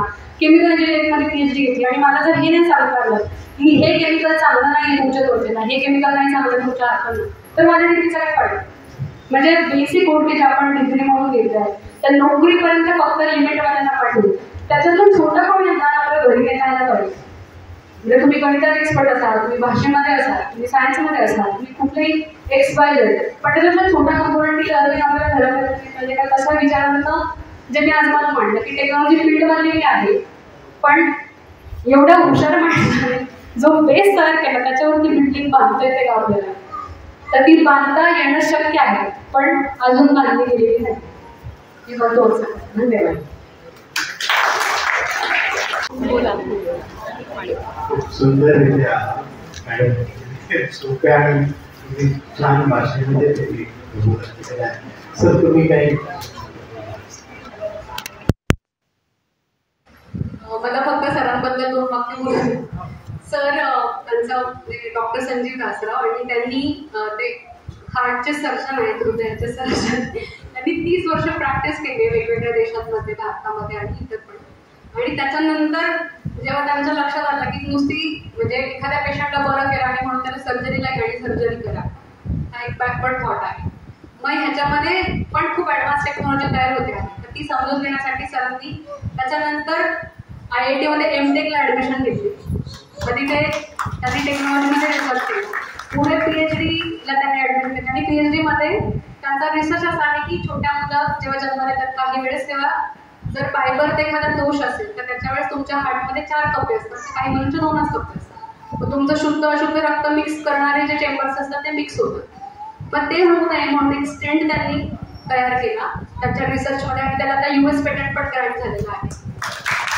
आणि त्यांच्या व्यक्तिमत्वाचा दुसरा पैलू म्हणजे त्यांचा असा गोल आहे, ते म्हटलं ना की आता जर मी कशी प्रॅक्टिस चालू केली सर्जन म्हणून तर आता मी माझा टिकाव करणार नाही, का मला असं वाटतं की कुठल्याच पेशंटला सर्जरीची गरज पडू नये. त्याच्यामुळे म्हणजे माझ्या वडिलांना आम्ही दाखवतो त्यांची 2 वेळेस त्यांनी सर्जरी वाचवली. आणि तुमचे लाईफस्टाईल चेंजेस आणि तुमचा फूड पॅटर्न आणि तुमचे औषधं हे मेंटेन करून तुम्ही बऱ्याच सर्जरी अवॉइड करू शकतात. अशा काय म्हणतात त्याला संत मेंटॅलिटीचा माणूस आहे, म्हणजे अजिबात त्याचा कमर्शियल इंटरेस्ट नाही आहे आणि अतिशय डाऊन टू अर्थ हंबल. आणि ॲज अ स्टुडंट म्हणून आमची तिथे ओळख झालेली, म्हणजे जेव्हा ते पण PhD करत होते आणि आम्ही करत होतो, म्हणजे ते वय पण आम्हाला कधी तो डिफरन्स पण नाही जाणवत. आणि मग ते तसं आम्ही एकमेकांना ओळखतो. म्हणजे तर त्यांची जी चळवळ आहे ती चळवळ अशी आहे की कुठल्याही माणसाने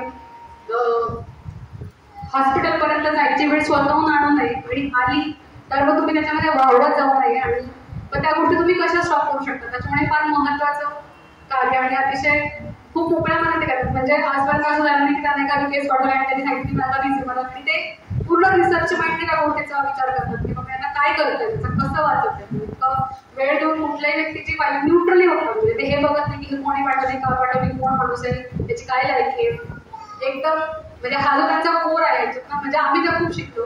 तर त्यांनी आज मला माझ्या ऑडियन्स मधून इथे कंपनी दिली. तर सर तुम्ही बोला. नमस्कार.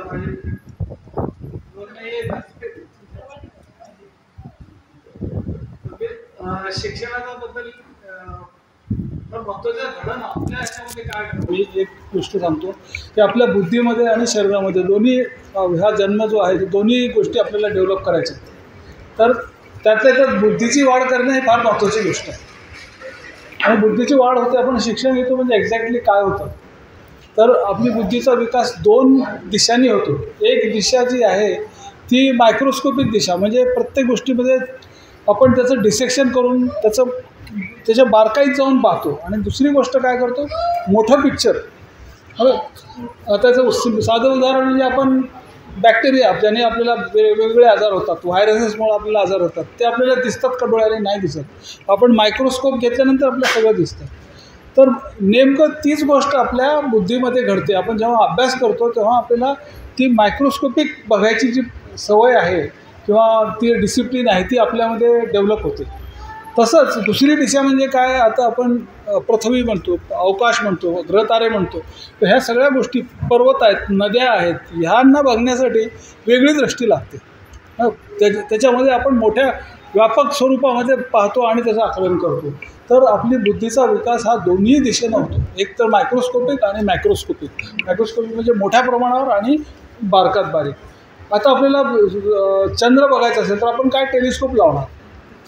तर आपल्या मनामध्ये एक असा वेगळ्या प्रकारचा टेलिस्कोप तयार होतो ज्याच्यामुळं आपण पूर्ण मोठ्या मोठ्या गोष्टीचं अवकलन करतो किंवा ॲनालिसिस करून आपण त्याला सांगू शकतो. आणि हे जे ज्ञान आहे ते फक्त सायन्ससाठीच नाही, तुम्ही समाजामध्ये सुद्धा मायक्रोस्कोपिकली बघू शकता, समाजामध्ये मॅक्रोस्कोपिकली बघू शकता. वॉर कसे होतात किंवा लहान मायक्रोस्कोपिकली म्हणलं तर आपल्या तुमच्या घरामध्ये म्हणा किंवा छोट्याच्यावर भांडणं कसे होतात किंवा एकत्र कसे येतात, ती मायक्रोस्कोपिक गोष्ट झाली.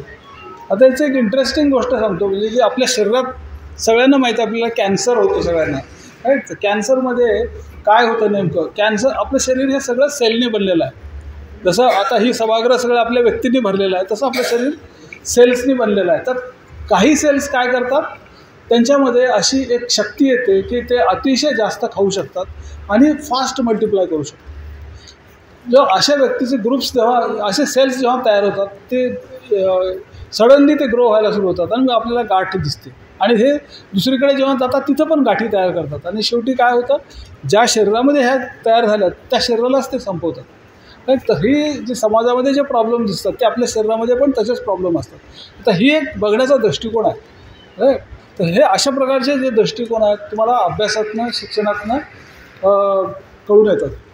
आणि मी माझ्याबद्दल एक म्हणजे थोडक्यात सांगतो की मी मेडिकल सायन्समध्ये हायेस्ट एज्युकेशन असताना मी इंजिनिअरिंगमध्ये एज्युकेशन का घेतलं, की जेव्हा आम्ही पेशंट, जेव्हा आपण आमच्याकडे मेडिकल सायन्समध्ये काय असतं, आपण रेफर करतो, म्हणजे हे ज्ञान कुठून घेतो तर रिसर्च पेपरमधनं ज्ञान घेतो. आपले टेक्स्टबुक्स जे असतात ना ते रिसर्च पेपर्स, एक 50 रिसर्च पेपर्स मिळून एक टेक्स्टबुक तयार होतं. म्हणजे एक मी असं ढोबळ सांगतो मी, तर आपले टेक्स्टबुक आपण जे वाचतो ते रिसर्च पेपरवरती बेस्ड असतात. तर मी जेव्हा सिरियस व्हायचे किंवा हे व्हायचे तेव्हा मी रिसर्च पेपर वाचायचो. तर रिसर्च पेपरमध्ये त्याचे जेव्हा लेखक बघायचो तर ते बरेचसे लेखक हे इंजिनिअरिंग बॅकग्राऊंडमधून असायचे. त्याच्यामुळे माझ्या लक्षात आलं की हे सायन्स तयार करणारे लोक, डॉक्टर तर आहेत त्याच्याबरोबर इंजिनियर्स पण आहेत. तर त्याच्यामुळं मी असं ठरवलं की आपण इंजिनिअरिंग एज्युकेशन पण घ्यावं. त्यात आपल्याला जास्तीत जास्त, तर माझा जो सब्जेक्ट आहे हृदय, त्याचं मला जास्त माहिती मिळेल आणि मला पण त्यात काही कंट्रीब्यूट करता येईल.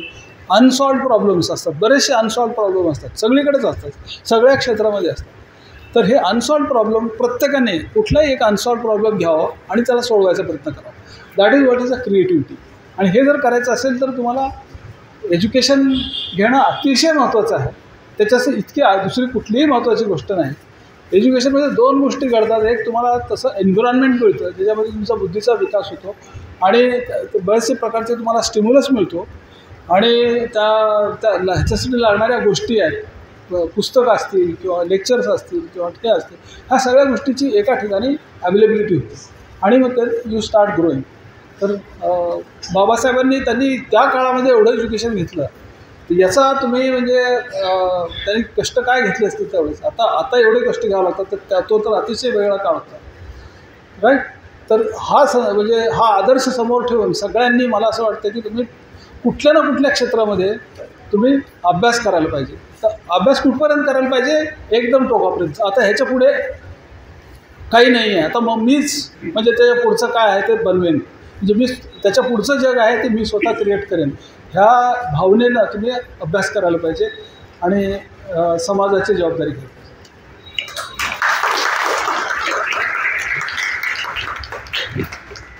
हे जे आमचं अमन डे केअर सेंटर जे आहे, जसं मी त्याला सांगितलं की हे जे गव्हर्नमेंट वर्गाची जी लोक आहेत काम करणारी, तर त्यांच्यासाठी हे सेंटर आम्ही सुरू केलं. त्याची एक छोटासा इतिहास आहे की एक छोटं मध्ये एका कन्स्ट्रक्शन साईट वरनं पडून IIT मध्येच 3.5 वर्षाचं मूल ते गेलं. आणि मग त्यानंतर असं वाटतं की ही वेळ आता अशा मुलांवरती नको, कारण की बऱ्याचशा कुटुंबामध्ये आई वडील दोघंही कन्स्ट्रक्शनवरती साईटवरती काम करतात आणि मुलं घरी असतात किंवा त्या साईटवरती आणून खाली खेळत असतात वगैरे अशा. तर ऍक्सिडेंट प्रोन आणि प्लस कसं आहे की ही जर मुलं आज शिकवली तर 15-1 वर्षानंतर हीच मुलं पुन्हा गवळणी बनणार, बरोबर. मग त्याच्यामुळे तिथे एज्युकेशन फूड आणि वेगवेगळ्या गोष्टी त्या मुलांना दाखवणं. म्हणजे आम्ही काय सुरुवात केली की ह्या मुलांना IITच्या वेगवेगळ्या कार्यक्रमांना घेऊन जायचं, त्यांना ऑडिटोरियम मध्ये घेऊन जायचं, त्यांच्या IITच्या ग्राउंडवरती घेऊन जायचं. म्हणजे त्यांना कळत की मोठे कॅम्पस किंवा मोठ्या शिक्षणामध्ये काय काय तुमच्या अनुभवाला येतं. म्हणजे मोठं स्वप्न दाखवायचं. तुम्ही थिअरी नाही सांगायचं की हे बघ हे असं असं. तर त्या मुलांना आम्ही एक कार्यक्रम करायचो IITत असताना 26 जानेवारीला. ती फक्त आमची मुलं सादर करतात, कारण की IIT मध्ये केंद्रीय विद्यालय आहे, एक कॅम्पस स्कूल आहे आणि काही कॉलेज पण आहे. आणि IITचे जे NSSचे विद्यार्थी सगळे म्हणून एक कार्यक्रम सादर करायचे 26 जानेवारीला ग्राउंडवरती मोठ्या लेवलवरती. आणि ह्याच्यामध्ये 26 जानेवारीच्या दिवशी नेहरूंबद्दल बोललं जातंय, मग त्याच्यानंतर लालबहादूर शास्त्री आहे, त्याच्यानंतर आपले राजेंद्र प्रसाद आहे, सगळे सरदार वल्लभभाई पटेल आहेत. त्यांचे मुलं वेशभूषा करून वगैरे काही गाणे म्हणायचे किंवा काय संस्कृती की धरोहर म्हणून एक कार्यक्रम असायचा. त्याच्यामध्ये वेगवेगळ्या नेत्यांच्या वेशभूषा करून मुलं गाणी सादर करतात, डान्स करतात, पंजाबी लोकांचा डान्स, गरबा वगैरे वगैरे सगळं कल्चरल त्याच्यामध्ये असायचं. मग आम्ही आमच्या मुलांना एक कार्यक्रम द्यायचो, त्याच्यामध्ये एक छोटासा पपेट शो आणि एक गाणं किंवा डान्स मुलं सादर करायचे. आणि त्याची थीम असायची की तुम्ही बाबासाहेबांबद्दल बोला. 26 जानेवारीचा दिवस आहे, रिपब्लिक डे, त्या माणसामुळे होतोय, त्यांचं नाव तर यायला पाहिजे. फक्त ही मुलं जी आहेत आमच्या सेंटरवरती ही त्या ग्राउंडवरती सांगायची की आज आम्ही या ग्राउंडवरती हा कार्यक्रम सादर करतो, याचं क्रेडिट आम्ही बाबासाहेबांना देतो. आणि मग ते मुलं ती सादर करायची. तर त्यांना एक गाणं आम्ही शिकवलं होतं. ते गाणं एका पॉलिटिकल फॉर्म मध्ये ऑलरेडी युट्यूबवरती आहे. त्याच्यामध्ये बऱ्यापैकी पार्ट्यांची नावं किंवा थोडं पॉलिटिक्सच्या ज्या गोष्टी आहेत, पण आम्ही ते कन्वर्ट केलं. आम्ही ते गाणं थोडं सोपं आणि लहान मुलांना सुटेबल असं बनवलं. आणि ते गाणं जे मुलांना शिकवलं ते सरांनी ऐकलं होतं मागे आणि त्यांनी मला सांगितलं की आज तू ते गाणं म्हणायचं. तर मी अजून एक 5 मिनिटं सगळ्यांची घेतली ते गाणं.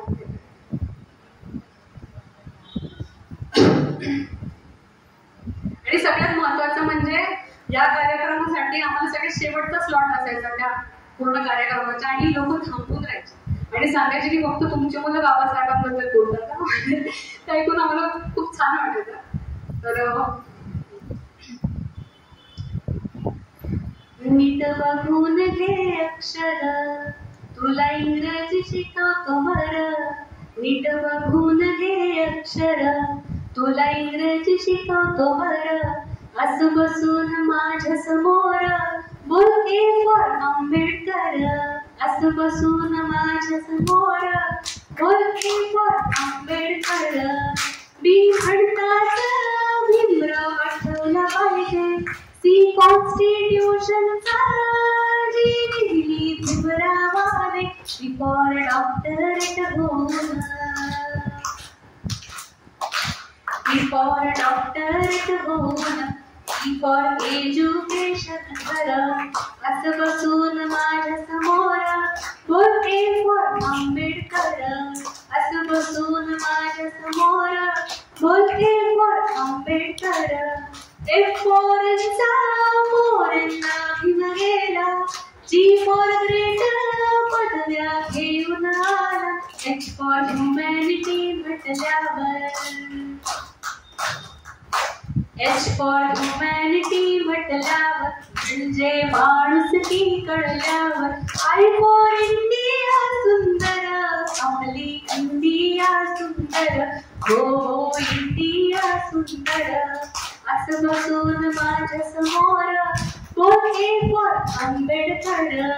असं बसून माझ्या समोर बोल ए फॉर आंबेडकर.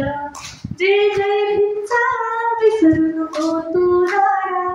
के म्हणजेच की बहुजनांचा प्यारा. जय जय भीमचा विसरू नको तू दारा. के म्हणजेच की बहुजनांचा प्यारा. एल म्हणजेच लीडर, एल म्हणजेच लीडर. एम्मा हार्टचं क्रांती घर असं बसून माझ्या समोर बोलते फॉर आंबेडकर असं बसून माझ्या समोर बोलते फॉर आंबेडकर इन फॉर नागपूरची बोल दीक्षाभूमी ओ फॉर ओनली हा थंब भुगाचा नामे ओ फॉर ओनली हा थंब भुगाचा नामे पी फॉर पेन म्हणते लेखणी भीमाची देशाचा इतिहास बदलवला नाही क्यू फॉर तिरांग पाहिजे ज्ञानाची आर फॉर राईट्सचा म्हणजे हक्क आपले सर्वांच्या हक्कासाठी बाबासाहेब लढले एस फॉर सोशल जस्टिस सामाजिक न्याय ज्याचा घेतला बाबासाहेबांनी ध्यास टी फॉर टीचर तुझा वळणला यू फॉर युनिटी बोल एक होऊन व्ही फॉर विक्टरी विजयी होऊन डब्ल्यू म्हणजे होल अँड सोल भीमराव झाल्यावर डब्ल्यू म्हणजे होल अँड सोल भीमराव झाल्यावर एक्स वाय झेड ते सारे बघा झुकले चरणावर हो हो झुकले चरणावर एक्स वाय झेड ते सारे बघा झुकले चरणावर हे सारं ध्यानी कर भीमासारखं शिक्षण कर हे सारं ध्यानी कर भीमासारखं शिक्षण कर असं बसून माझ्या समोर बोलते फॉर आंबेडकर बोलते फॉर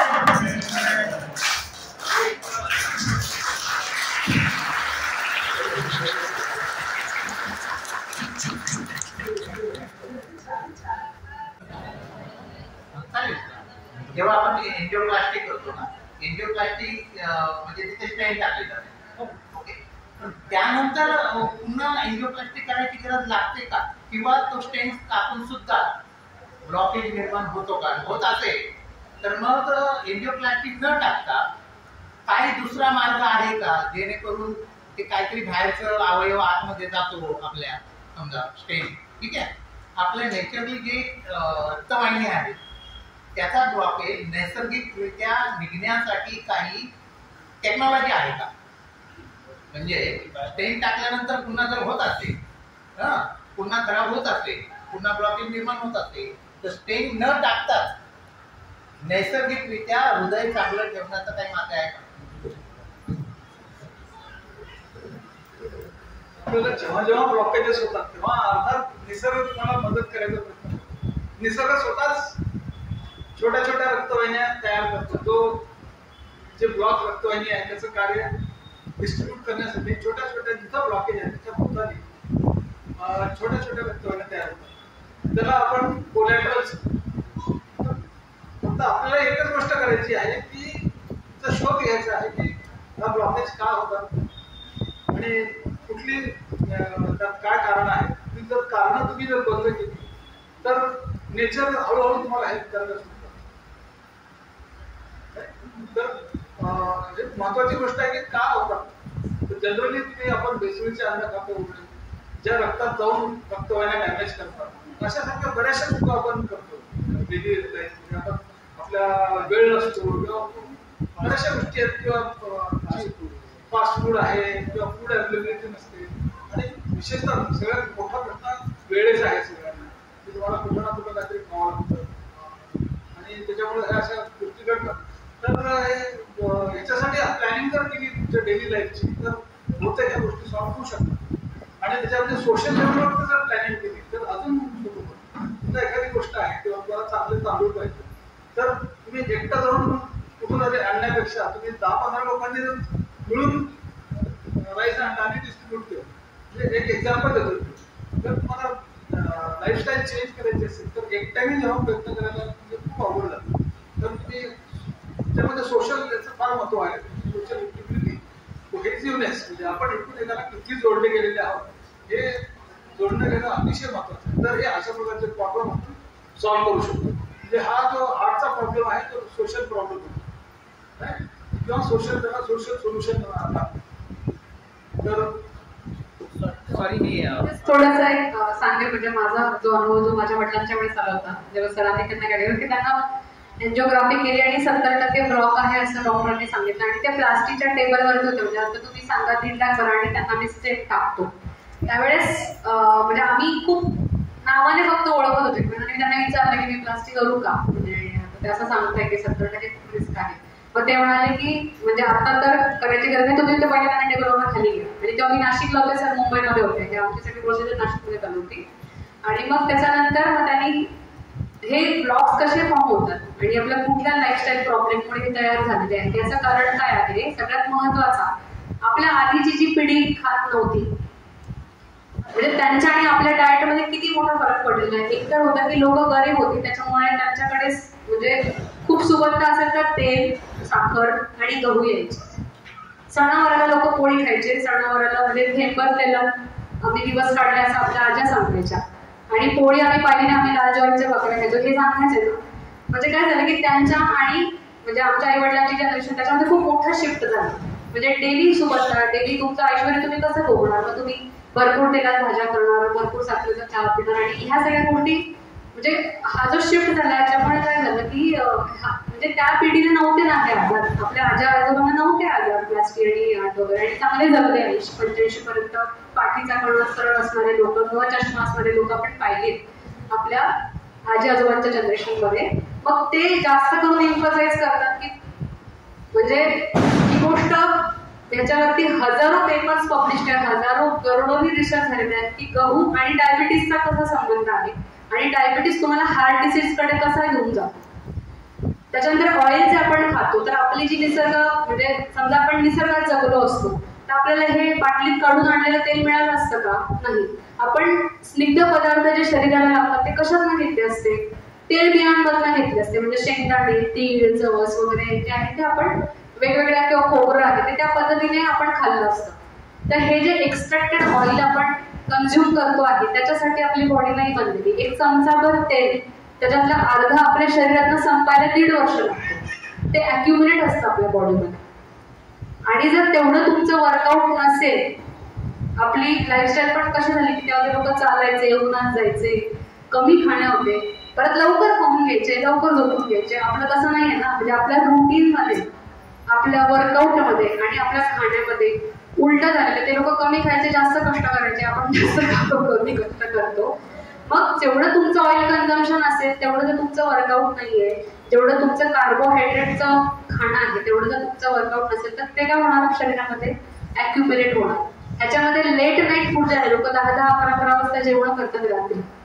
या गोष्टी सगळ्या छोटे छोटे कॉन्ट्रिब्युटर्स बनतात. आणि मग ते जे आहे ना, म्हणजे ब्लॉक जेव्हा डिटेक्ट झाला बाबांना, आम्ही त्यांची प्लॅस्टिक कॅन्सल केली, त्यांची लाईफस्टाईल चेंज केली, त्याच्यानंतर हा माणूस वॉक, एक्सरसाइज वगैरे वगैरे या गोष्टींना तो ओपन झाला. म्हणजे तेव्हा त्यांना लक्षात आलं अशा गोष्टी. त्याच्यामुळे म्हणजे सोपी गोष्ट आहे की आपल्या आजी आजोबांची जनरेशन जेवढं जितकं खात होती, जे करत होती, ते आपल्याला जस्ट कॉपी करता बऱ्यापैकी फरक पडतो. कारण की ऑइलवरती सर खूप एम्फसाइज करतात की तुमचं जितकं कमी कन्झम्पशन असेल किंवा 0 कन्झम्पशन असेल तर 15 दिवसात तुम्हाला त्याचे रिझल्ट दिसायला लागतात. म्हणजे कारण की ते खूप औषधं पण नाही प्रमोट करत की हे घेऊन द्या, ह्याच्याने ब्लड प्रेशर वगैरे कमी होईल.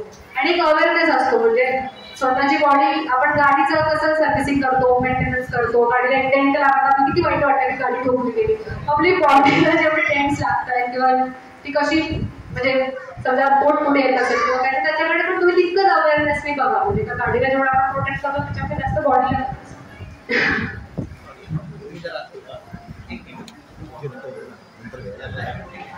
प्रश्न आहेत सर्वांसाठी. तर माझा रोग हाच होता, जसं तुम्ही उदाहरण दिलं की बाबांना एन्जिओप्लास्टी करण्याचं वाचवलं. ठीक आहे. मला सिच्युएशन अशी होते, जेव्हा एकाला अशी सिच्युएशन निर्माण होते, डॉक्टर काय करतात की एन्जिओग्राफी करा आणि लगेच एन्जिओप्लास्टी करा. ही सिच्युएशन असते बऱ्याच लोकांची. तेव्हा नातेवाईक, मित्रमंडळी डिसिजन घेऊ शकत नाही. ठीक आहे. आता मी स्वतः का म्हणतोय की 2013ला मला मेजर अटॅक आलेला होता. मी ऍडमिट होतो हॉस्पिटलमध्ये इथे, आणि त्यावेळेला एंजिओग्राफी करायला सांगितली. आणि त्याच काळात लोकसत्ता, म्हणजे मी हॉस्पिटलमध्ये बेडवर असताना लोकसत्तामध्ये एक चांगला लेख आला होता एका डॉक्टरांचा, त्याचं नाव मी विसरलो अनफॉर्च्युनेटली. आणि तिथे त्यांनी नमूद केलं होतं, म्हणजे मी बेडमध्येच होतो, ICU मध्ये होतो, थोडं बरं वाटत होतं, आणि तेव्हा मी पेपर वाचत होतो म्हणजे काय करावं आता. आणि नेमका तो लेख वाचण्यात आला, आणि अटॅक आल्यानंतर गरज नाही एंजिओप्लास्टी असा त्यांच्यात मुद्दा होता तिथे. मग मी रिस्क घेऊन माझी एंजिओग्राफी करण्याचं टाळलं. म्हणजे एंजिओग्राफीला गेलो असतो तर साहजिक, म्हणजे मला तेव्हा वाटलं की प्लास्टिक करायला लागेल, आणि नातेवाईक आणि सगळे मग ते भाग पाडतील ना करायला काळजीपोटी. ठीक आहे, मग मी तो लेख वाचला, तो मला पटला माझ्या मनाला, आजारपणा. आणि मग मी एंजिओग्राफीच नाही केली. डॉक्टर मागे लागले होते एंजिओग्राफी करायला. मी त्यानंतर 2.5 महिन्यांनी एंजिओग्राफी केली, आणि तेव्हा एकदम मायनर ब्लॉकेज असतं, म्हणजे सांगण्याचा अर्थ. आणि मग मला एंजिओप्लास्टी करायचीच नाही गरज लागली. आज मी हार्टची एकही गोळी खात नाही. आज मला तेव्हा लाईफ टाईम गोळ्या घ्यायला सांगितल्या होत्या. बीपीची गोळी होती, बऱ्याच गोळ्या होत्या माझ्या. म्हणजे मी ड्युटीवर जायचो ना, आता मी माझा प्रत्यक्ष अनुभव का सांगतोय, मी केलेला आहे त्याचा प्रयोग म्हणून. आणि असं नाही की खूप ज्ञान होतं किंवा काय, एक वाटलं अंतर्मनाला. तर मग तो डबा असायचा, मॉर्निंगला ड्युटीवर गेलो, सकाळचा नाश्ता करताना 4 गोळ्या, दुपारी 4 गोळ्या, रात्री 6 गोळ्या. मग त्या सगळ्या बंद आहेत माझ्या. ठीक आहे, तर मग एंजिओग्राफी करायला म्हणजे माणूस घाबरतो, डॉक्टर म्हणतात करा म्हणून करतात, आणि त्याच्यातून मग पुन्हा हार्टचे प्रॉब्लेम पण आयात झालेले अनेक मित्रांचे मी पाहिले. ठीक आहे, यासाठीच मी वेळ घेतला. HbA1c टेस्ट किती जणांना माहिती आहे? HbA1c ओके, तर HbA1c एक अशी टेस्ट आहे की तुमचे 3 महिन्याचे ॲव्हरेज शुगर मला लक्षात येतं. त्याच्यामुळे आपण ठरवतो तुम्हाला डायबिटीस आहे की नाही आहे. तर तुम्ही काय करा, तर डायबिटीसचं नॉलेज घेण्यासाठी आता सिंपल मी सांगतो की तुमचा HbA1c एखाद्याचा 5.6 आहे, तर काय त्याचा अर्थ काढा तुम्ही. त्या दिशेवर आहे डायबिटीसच्या बॉर्डर लाईन. Diabetes correct. तर आता हे कसं घ्यायचं आपण समजायला मी सांगतो तुम्हाला. आपण टेस्ट जेव्हा करतो ना, आपण असा विचार करायचा की आपण परीक्षेला बसतो आणि परीक्षेमध्ये आपल्याला मार्क किती मिळाले. तर हे 5.6 जे आहे ते तुम्हाला मार्क मिळालेले मार्क्स आहेत. तर 5.6 म्हणजे तुम्ही बॉर्डर लाईन पास झाले किंवा बॉर्डर लाईन आता फेल तुम्ही बॉर्डर लाईन वरती तुम्ही 35% मार्क पास झाले. तर ही परीक्षा तुम्ही परत अजून 6 महिने द्यायची आणि असं दाखवायचं की आता अगोदर 5.6 होतं, आता मी त्याला 5.1 आणलं, हे करून दाखवायचं. तर प्रत्येक टेस्टकडे आपला हा जर अँगल ठेवला, येस नो नाही, ब्लॅक व्हाईट नाही, मला डायबिटीस आहे मला डायबिटीस नाही असं कुठं नसतं. जर एखादी माणूस एखाद्याचं HbA1c 5.3 असेल आणि एखाद्याचं 5 आहे, तर 5.3 माणसाला 5 पेक्षा थोडा जास्त डायबिटीस आहे. डायबिटीस म्हणजे रक्ताचं प्रमाण त्याचं जास्त आहे. तर हा जो दृष्टिकोन ठेवणं हे फार महत्वाचं आहे. आणि सोशली मी अजून सांगतो की तुम्ही काय करायला पाहिजे, अशा गॅदरिंग मध्ये एक इलेक्ट्रॉनिक ब्लड प्रेशर मशीन आणून ठेवायची आणि प्रत्येकानं स्वतःच बीपी बघायला सांगायचं, शिकवायचं. त्याला म्हणायचं तू स्वतः बघ तुझं बीपी, आणि तू डायरी ठेव, तुझे नोंद ठेव तुझं बीपी किती आहे. सर्वसाधारण काय होतं, खूप जणांना ब्लड प्रेशर असतं, पण आपण कधी ब्लड प्रेशरची मशीन घेत नाही आणि घेतली तरी कधीतरी बघतो. तर रेग्युलरली बघणं आणि कधीतरी बघण्यामध्ये फरक आहे. तुम्ही रेग्युलरली बघितलं तर तुम्हाला त्यातले बारकावे कळतील. तुम्ही काय करू शकता, अशा गॅदरिंगला वेगवेगळ्या मशीन होतात. इव्हन ECG मशीन पण छोटीशी आलेली आहे, ती पण तुम्ही ठेवू शकता. बीपी मशीन बनवून ठेवू शकता, किंवा असे जे जे मशीन आहेत ते ठेवायचे आणि प्रत्येकाने आपापलं बीपी आपल्या ह्याच्यामध्ये डायरीमध्ये नोंद करायची. तर ही पण एक काय, ही पण तुमची अभ्यास आहे. हा पण अभ्यास आहे, अभ्यास नाही, हा स्वतःचा अभ्यास आहे. माझं सकाळी ब्लड प्रेशर किती असतं, संध्याकाळी किती असतं, मी किती पळू शकतो, माझी पळण्याची कॅपॅसिटी 1 किलोमीटर आहे का, 500 मीटर आहे का, 1 किलोमीटर आहे, याची नोंद ठेवणं हा पण अभ्यास आहे. हा स्वतःबद्दलचा अभ्यास आहे. तर हेच संस्कृती आहे. ही संस्कृती पण म्हणजे अशा गॅदरिंग मध्ये या संस्कृतीमध्ये प्राधान्य द्यायला पाहिजे. धन्यवाद सर. आणि खूपच वेळ झालेला आहे आपल्याला. पण याच्यामध्ये इतकं सुंदर आपल्याला ज्ञान मिळवून दिलेलं आहे. आणि हे सांगताना, तंत्रज्ञान सांगताना ताईंनी सुद्धा आणि डॉक्टरांनी सुद्धा भगवान बुद्धांचा जो मार्ग आहे त्यालाच अनुसरून आपल्याला धर्म दिलेला आहे. त्या नेहमी आपल्या याच्यामध्ये सांगत होत्या की आपण बारकाईने लक्ष दिलं पाहिजे आणि आपण आपला अभ्यास त्यातून निरीक्षण करून त्याचं सॉल्युशन काढलं पाहिजे. हा भगवान बुद्धांचा धम्म आहे. भगवानांनी सांगितलेला अत्तदीप भव, अत्तदीप भव हा भगवानांनी तेच सांगितलेलं आहे की तुम्ही तुमचा मनामध्ये तुमचा असा एक दिवा पेटवा की जे ज्ञानाचा दिवा, त्याच्यावरच तुम्हाला तुमचं निरीक्षण आणि तुम्ही करून स्वतः हे करू शकता. मी सांगतो म्हणून तुम्ही करू नका, तर तुम्ही आधी निरीक्षण करा, अभ्यास, आणि मग ते म्हणजे खूप सुंदर असं ताईंनी आपल्याला आजचं हे ज्ञान आपल्याकडे त्यांनी दिलेलं आहे, शेअर केलेलं आहे. तर मी ताईंचं खूप मनापासून धन्यवाद करतो आणि आपल्या सर्वांच्या वतीने ताईंचे इथे आभार मानतो. आणि आजचा हा त्यांच्या इतक्या धावपळीच्या जीवनामध्ये त्यांनी आपल्याला वेळ दिलेला आहे. मी आमचे श्रावस्ती बुद्धविहार सांस्कृतिक केंद्राचे अध्यक्ष यांना सांगेन की ताईंचं एक फुल आणि एक छोटीशी आपल्याकडून भेट त्यांना द्यायची आहे. सर्वांनी जोरदार टाळ्याच्या गजरात सुंदर बघा. इतक्या मला वाटतं फक्त ताईंचं अभ्यास आणि अभ्यासाचा जो ध्यास, त्याचबरोबर सर्वांनी अभ्यास करायला पाहिजे.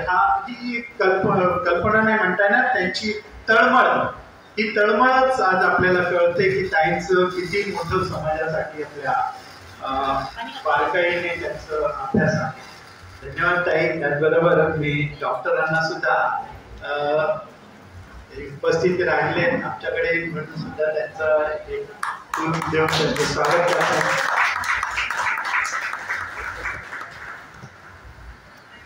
आणि आजचा हा आपल्याला जो एक स्नॅक्स दिलेला आहे त्या उभयतांना मी इथे आमंत्रित करतो. सध्याचा या काही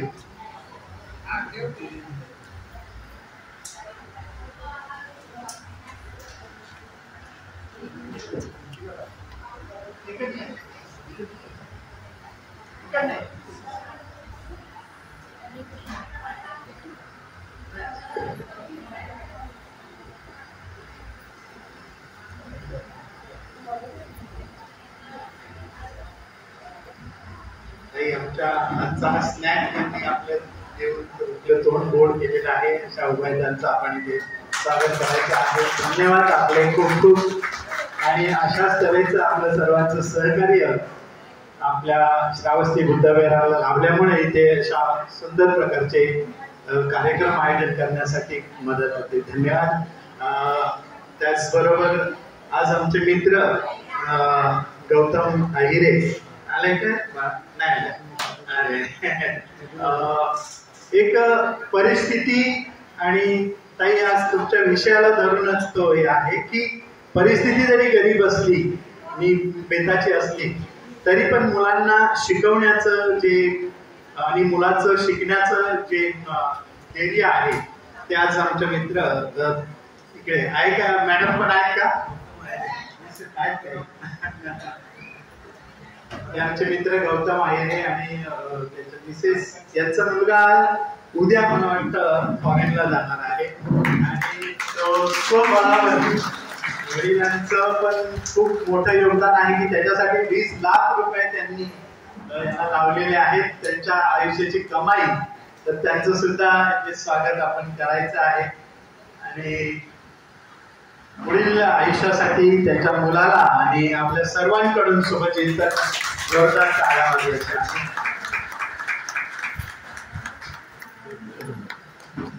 अरे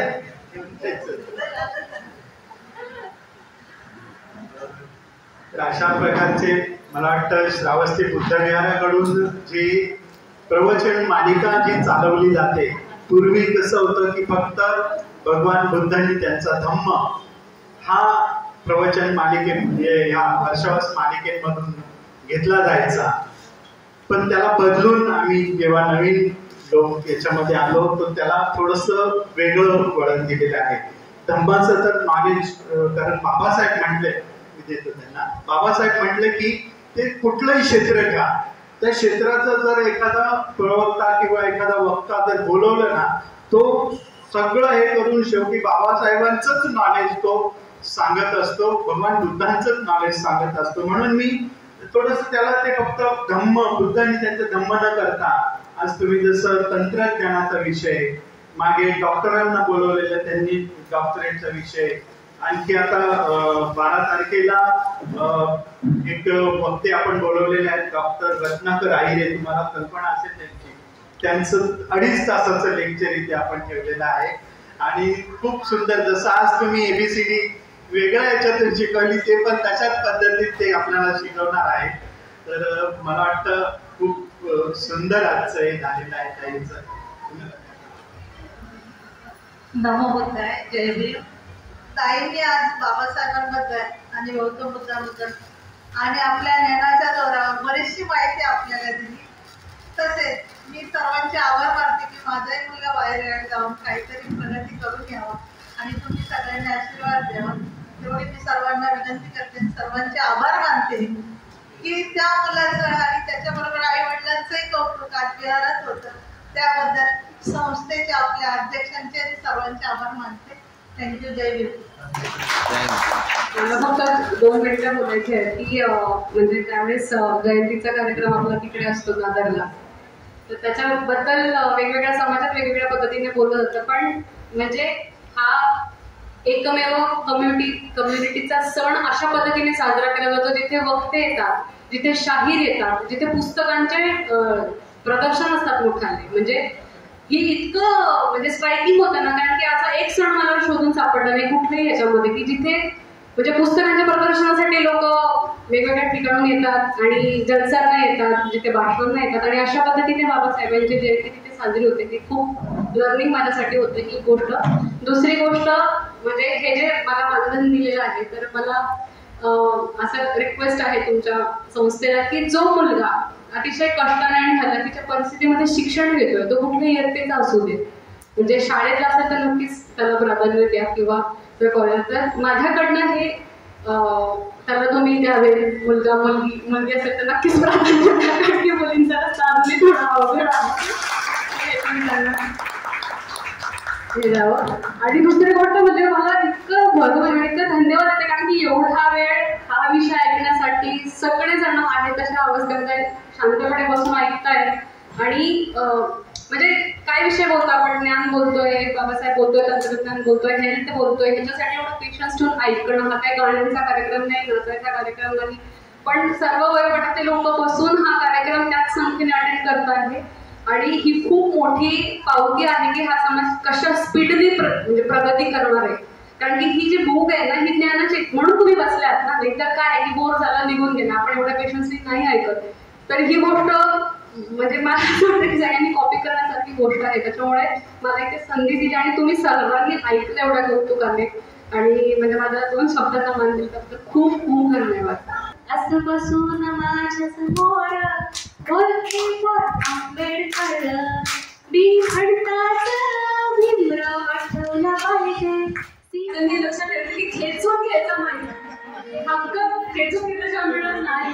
कारण आता मला वाईट वाटतं की आधी म्हणतं की मला असं बसून माझ्या समोर बोलते आंबेडकर, बोलते